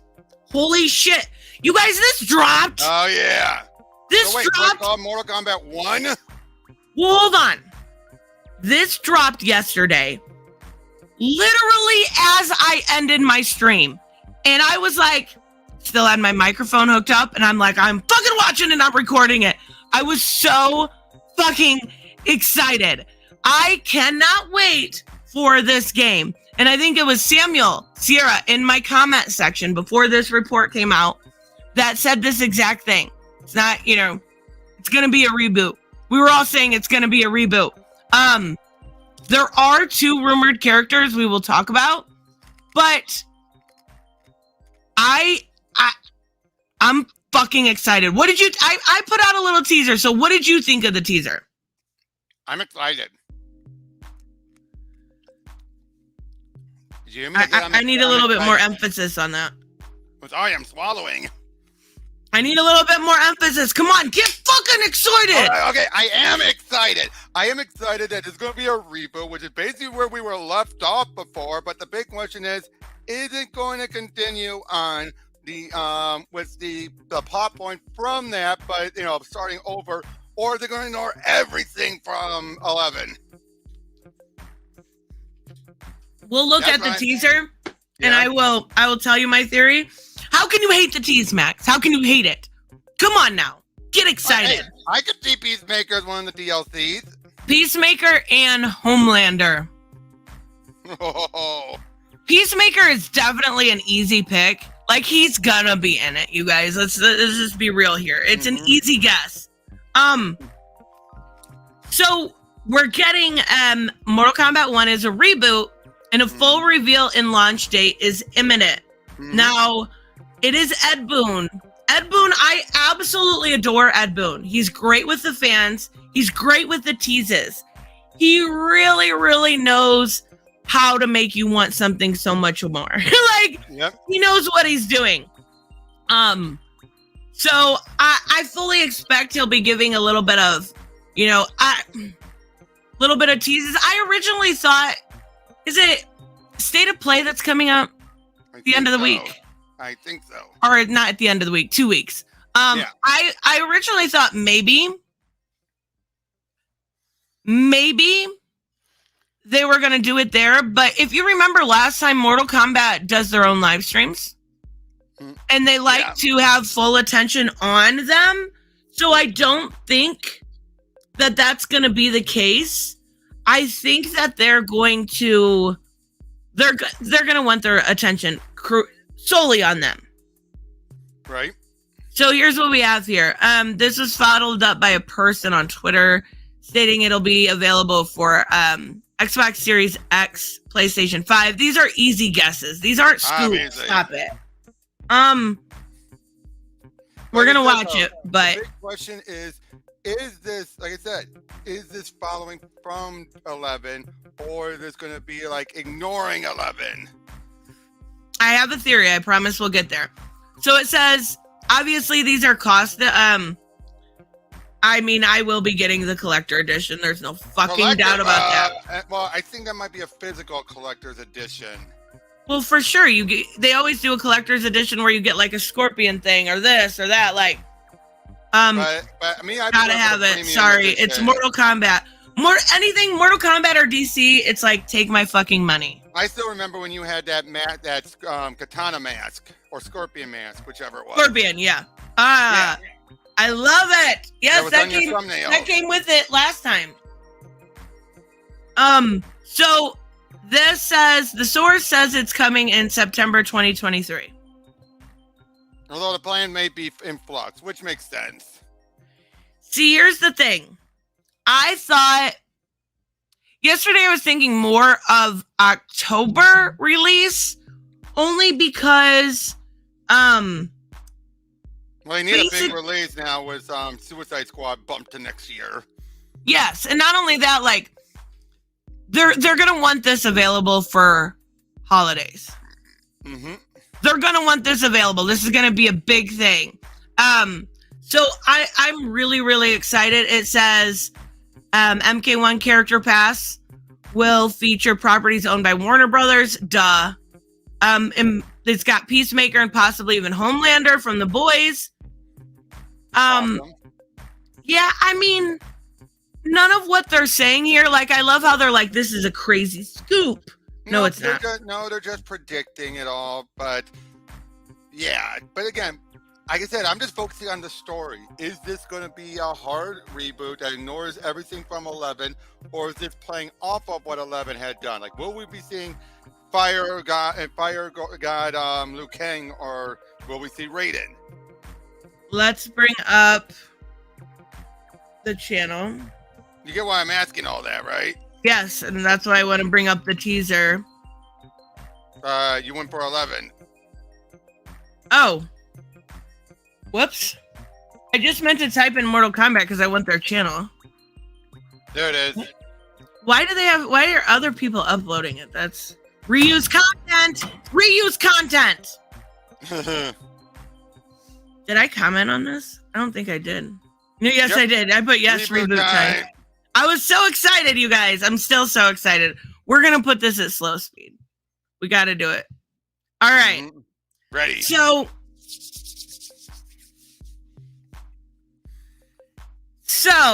you can obviously see the universe here. And that's where we ended off with Fire God Liu Kang. Mm-hmm. So we see 9, and it started at 9. Which is where the Mortal Kombat, the new. We don't need this weird audio. It's where the soft reboot. Yep. It was a soft reboot, right? It was a I call it the Star Trek, the Abrams versus Star Trek reboot, where it was still in continuity, but it changed things. Yes, and I think this is we're going full reboot here. There's no doubt about it. Well, again, 11 ended us with that. Yes. But so you see, sorry. But look, you see sand flying also, like Chronica's sand. That's true. So what I'm thinking is we're getting, because you got two ideas here. You've got the sand and you've got the galaxy. What I'm thinking here. Are we gonna deal with the Titans? I don't know, but what I'm thinking is we're actually getting two separate storylines here. Very similar to like Injustice, how they did the two. Mm-hmm. See, and you've got Red. Like maybe, I don't know what it is. It's when it gets to the one where you can very clearly look. And you've got this kind of fire, hell looking thing rising here. Like from Netherrealm. Yep. Oh, but something's fighting against it. Yes. Boom! See? You've got very clearly two separate entities here. Which makes sense because really, there's no way you can have Liu Kang being absolute control without someone pushing back. So but there's no way Liu Kang, he just erased Shang Tsung. If we're going to this be a reboot, why is Shang Tsung back unless there's someone else trying to bring him back? Oh, so many questions I need answers to, Come on, guys. come on, why would he? Why would, if he's not Chronica, he's not going to do the same things in Chronica. Why would things play out to being like the first game again, the way it is, unless he's doing it because he realizes some things need to be consistent. You know what I kind of hope? I want to see Onaga. Oh, yes, the original ruler of Outworld. Yes. Bring Onaga back. And you know what else I want to see too, which would be really cool, but I doubt we'll ever get it, is your own character builder. Nah, I don't think they're going to do that. Yeah, but it would be fucking cool. Shut up, Robert. I didn't say, did I say it wasn't going to be cool? I just simply said I doubt they'll do it. I didn't say it wouldn't be cool. Yes, it would be cool. Not what I would want, but... What would you rather have how we had with Mortal Kombat, 9, 10, 11, how we had it? Or would you rather have the more... Oh, what was it? Armageddon? I don't want no. Armageddon. That was bad because you didn't even have proper fatalities. You had generic fatalities across everyone, so they can just that way they can fit every character in there. And you had to have Motaro be two-legged for some stupid reason. Yeah, I hope they continue the same. Are they? They've got to be using Unreal Engine 5, right? Yeah, I think so, and obviously this is going to be playing off of what's come before. But like I said, this whole idea, like being a reboot, this was something that Boone's been wanting for a long time. So, I mean, I wonder. He was going to reboot. He was going to reboot after Armageddon, actually. Oh, really? He was going to reboot after Armageddon, but then Midway fell through. And then when it was getting, he did DC Mortal Kombat. Then when they were given the chance to do it, it was decided too much time had passed. People are going to be wanting the traditional Mortal Kombat. Let's do the soft reboot. And then that's why 11 ended the way it did. So we can once again definitively leave into, yes, it was a travesty, Raven, to lead into what Armageddon should have done. If you guys have it, Pika has a community post. I voted. I already voted too. I voted for the comparison. Make sure you guys check it out. I voted, I think it was a comic book adaptation. Yep, that's what I meant. Pika's so talented and he doesn't get enough credit. Agreed. Those are really good. But by the way, I don't mind me saying I got enough videos in the can now for to get up to 249, which means now I can start planning for my 250th. That is why that's awesome. Which I'm thinking about doing in July. It's May. I know. That's how. And basically, my my stuff over there will be coming out towards the end of June. Holy shit, boss! That's how much I have in the can. I need to get some more organization skills. I don't have it.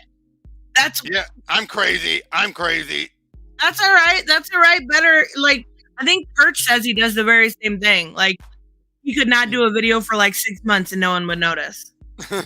Yeah, but he also will sometimes have to then bump some of the videos because a recent news takes precedent. Mm-hmm. Like, I just got a notification for him earlier. He did something about James Gunn. Right. So yeah, Guardians 3 and James Gunn. He better give it a good review or I'm unsubscribed. No, I'm just kidding. But I think, so we got at the end, the proper ending was Kung Lao is the new chosen one, correct? Yes, but that was in the past. Kung Lao, this is the ancient Kung Lao back at the start of Mortal Kombat. I do not envy the people writing this story. Because as a die-hard, since Mortal Kombat was made... Okay, well, I was too young. But since I could play video games, Mortal Kombat has been my favorite franchise. Mm-hmm. I have no idea how they're going to be able to work this. Now, here's the thing, though. Is it the same writers from 11? Because we already know the ones from 11 were completely different from 10, which is why a lot of plot points got dropped. I mean, I like the story in 11. I wouldn't mind. True, I agree. Now, here's the thing. Do you want more like 11 or do you want more like Aftermath? Wait, were they different writers? No. I'm just saying the tone. Because remember, Aftermath had all the more of the retconning. Yeah, I mean, I hated it at first, but I got used to it. The Sindel stuff? Yeah. Like, I loved Zendala as a good mom, and it was kind of a shame. What year did the first Mortal Kombat come out? I don't even know. What year did the first Mortal Kombat come out? 1992. Yep, 92. So we're last year was the anniversary year. Oh, yeah, duh. So 1992. Yeah, I didn't play it when it first came out. Come on now. But, I don't know how they're gonna do this. I really think they're gonna have to do Kung Lao's story, and then what? Liu Kang? Liu Kang would recreate himself. I think he would. We need more Fire Lord, God. Fire God Liu Kang. But I'm pretty sure Liu Kang would still recreate himself and have it be like, again, portraying it like that's me. Do you think they're gonna go by like how Injustice did that weird? No, I don't know. No. I think since we already have him set up as Fire God Liu Kang, and then we'd have normal Liu Kang. It's like how there's two Kung Laos. Remember, you have ancient Kung Lao and then present day Kung Lao. I was listening to Tony from the Geek Getaway. I had him on one time, a couple times before. And he was like, I talked to all my sources. I'm like, sure you did, bro. Sure. But he said that you're going to be able to play as human Raiden. I could see that. Bye, Tavia. Thank you. See you, Tavia. I don't. Raiden. Would that would make sense actually? Yeah, because of the one ending. Yeah. Well, that is the main ending. What we got in Aftermath was the main ending. Wait, I just played Aftermath. What the fuck happened at the end of Aftermath? No, Aftermath, I'm saying Aftermath made it very clear that the bad ending was the canon ending. Fine. So sadly, no Katana. So if they do two storylines, though, they could go with original stories, Johnny Cage and Sonya Blade fall in love. They could do, the Katana and all that. And then they could do something different. I don't know. I feel like they're going to have to add something different. Yeah, hey, they might make Johnny an old man just to match up with the movie. Oh, God, don't do that. Don't I'm do sorry, that. I had to tease you. About that. No. And it's like you can see like this red dot floating here. Mm-hmm. And like, I need more. Give me more. And this is clearly sand. Like, jerks. Agreed. Total jerk. I need more. I'm excited though. And I always like watching, I like Uncaged Games and those channels that have, like all the good theories that I never think of. Right. I am so excited. Agreed. I am too. This looks like it's going to be a lot of fun. It's just the clock. Y'all are crazy. No, Albus, we need it to be more. We need it. Again, since we can't check out anything with the Suicide Squad because it's on hold, what else are we going to do? That's right. Gotta have this to look forward to. I thought this was the correct link. Have you seen this people getting upset about this? About what? This Little Mermaid thing? Actually, to be fair, things already got leaked from the children's book already. What do you mean? Oh, it was revealed that Ariel's the one who's going to defeat, drive the boat and into Ursula and win. Basically, make it seem like Eric is just there to be him to be the vapid love interest. Like, there's no point to him really. It's all about Ariel. And Eric doesn't serve a purpose. I mean, but like it's her story. But Eric still, he helped stop Ursula because it's not to show that he was willing to help protect and defend her. You get rid of that, then it basically feels like all he's there with is for some, just to give her some dick, basically. Okay. Let's see what people are mad about, though, because I don't get it. What did she... they've been railing on her a lot. It was her Mario one we mentioned earlier that got her in some hot water, too. I think she's just kind of, I don't know, out of touch, maybe? I think online, so. Like, chronically online too much on Twitter and shit. No. There we go. It's not working. Second, I will tell you what I think of the film. But I will honestly say that while it might not be for everyone, and some people might prefer the 1989 animated classic, there is absolutely nothing to hate about this movie. Absolutely nothing. Okay. If anyone hates on it, again, that's a commentary on themselves. I think this adds more to her being a Disney shell. Oh, for sure. Haven't you ever noticed how she hates on everything DC and James Gunn and just like suck Disney's teeth? Definitely. She definitely does that way too much. As for race-bending Ariel, I continue to stand by my comments that you can't have all these Caribbean musical numbers and a white Ariel. Why not? Here, I mean, I don't really see it as an issue, but I get what she's saying. I don't, it's a commentary on you if you don't like the movie. Maybe some people just don't like remakes, right? Yeah. Maybe some people are just over it. Like, I've only seen the one, but I don't see an issue. I don't think people are overdone. The remakes are way overdone. It's like everything now. Everything. Yeah. They did shoot in Italy. All over the end credits, they're like, we're in Sardinia. And I'm like, it must be very pretty there. And I wish they hadn't done that because it's going to give fuel to the haters. Wait, hold on. What? Wait, what? What? How does that even make sense? I don't get what she's saying. So the haters are going to be like, you shot in Italy, so now you're woke? It doesn't make sense. I just realized there's a topic we didn't get into yet. What? Spider-Man. Oh, yeah, I have that. Let's finish this. Let me see what else she said. That really sucks. But anyway, maybe they wanted like the fairy tale element to the wide shots of the castle. But I mean, it's clearly in a Caribbean setting. It's like, again, as I said, Jack Sparrow. Aren't you saying because they shot in Italy, it should have been in the Caribbean instead? What? Why would that give fuel to the haters? I'm sorry. I don't see that as a very... She's lost me. She's lost me. Yeah, I don't understand that. Could wander into this movie and he would totally fit. But come on, there are steel drums, loved them.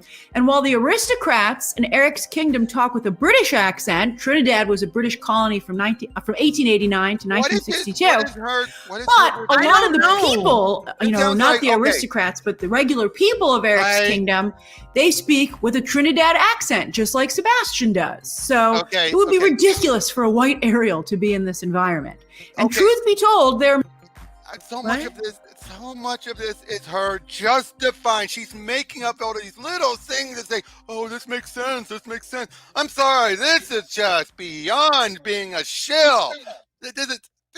How can I find the right word to explain this? She is just BSing everything she's justifying everything to say, oh, this is perfect. Probably better than the original.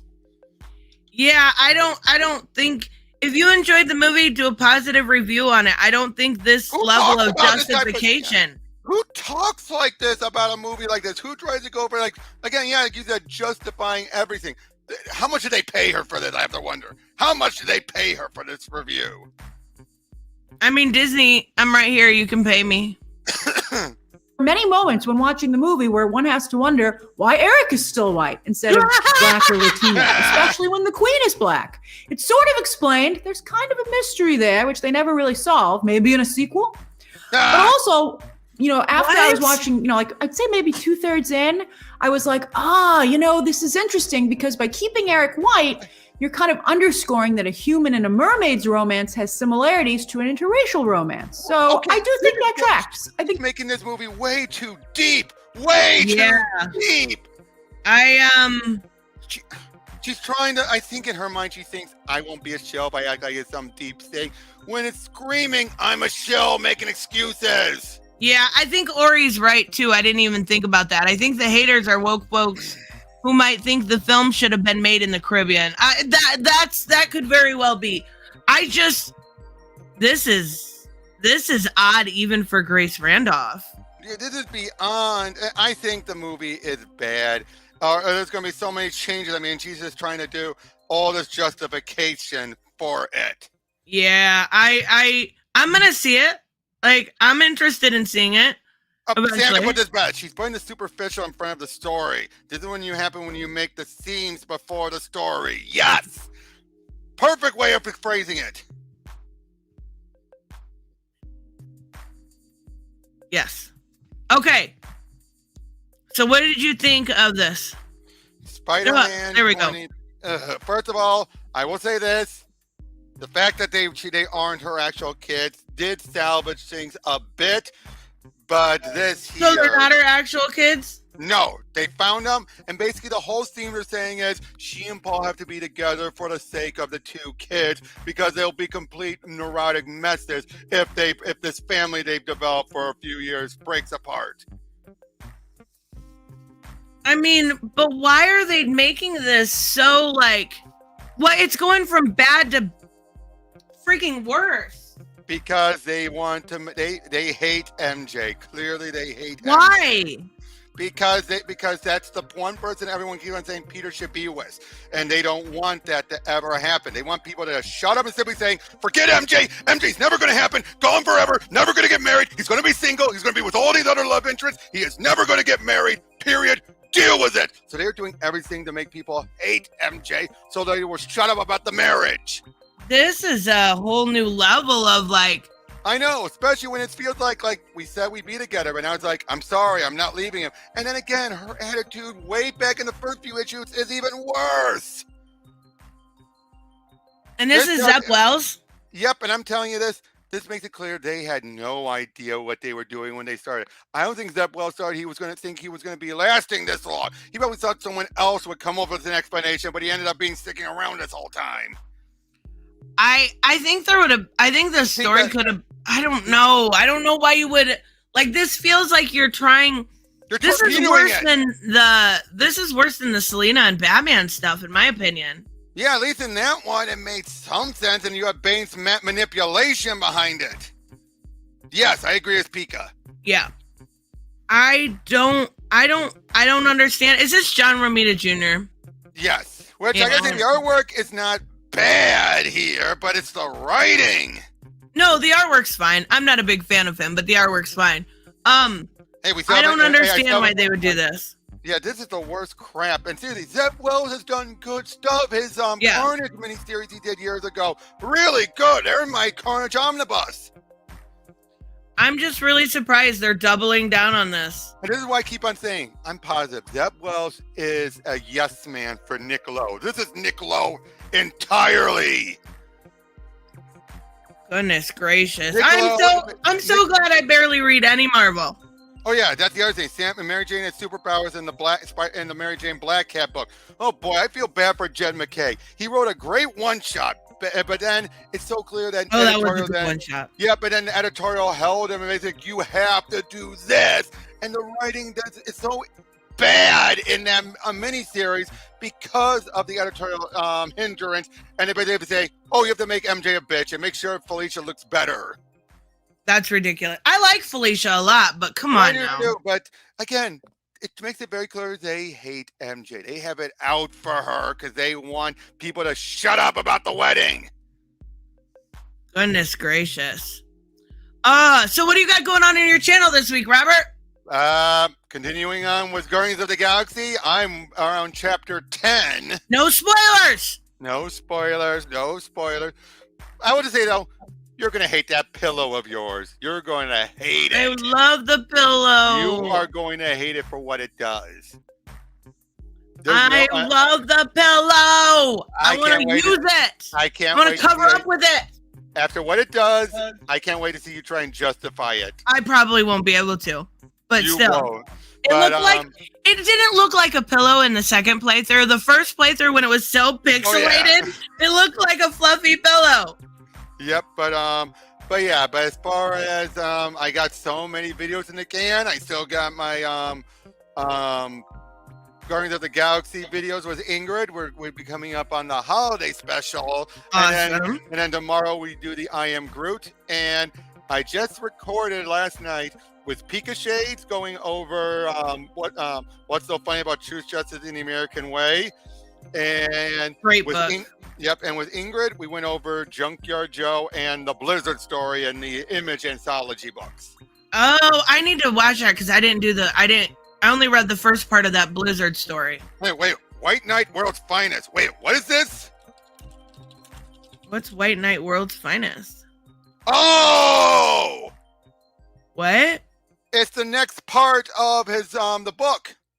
Wait, did it just get announced? Looks like it. No, wait, no, this is back in February. It looks like. What? I go over solicitations. Did I miss that? No. Holy shit. Well, no, apparently, no, obviously he's still working on Zorro. He's just giving the title of the book so far. Okay. But according to Samuel, it's going to be Brainiac as the Hell villain. yes, that's awesome. And that was definitely something he did not mention to you. No, he did not. In Sean Gordon Murphy, we trust. Wait a minute. It's World's Finest White Knight and is it still the same? Because according to Wikipedia, it's saying that the Beyond the White Knight sequel and World's Finest White Knight are two separate things. He announced it on his podcast with Clayman. I think Clayman. Oh, goodness gracious. I did notice you, F.A. I said good morning earlier. Yeah, I did say that, but so awesome. Freaking awesome. What do you have going on? Oh, yes. I'll probably do Guardians tomorrow. I don't know yet. We'll see. We know about Sunday. Sunday. Do not forget. I'm having organized Clay McCormick. Okay, my bad. Sunday, I will have on Organized Chaos, and we're going to debate / have a conversation about why I think they're just as toxic as Geeks and Gamers. That should be super fun and interesting. Now, so make sure you don't miss it. To ask for some people, Supergirl, Woman of Tomorrow book club. When? Yes. Hooded Justice, if you're listening, I will email you. We are setting this up. We also need to record our review on the Mario Brothers. Come on now, Hooded. I will kick you. I figured someone would ask about that. They kept asking us, so I figured I'd ask you. Like, when?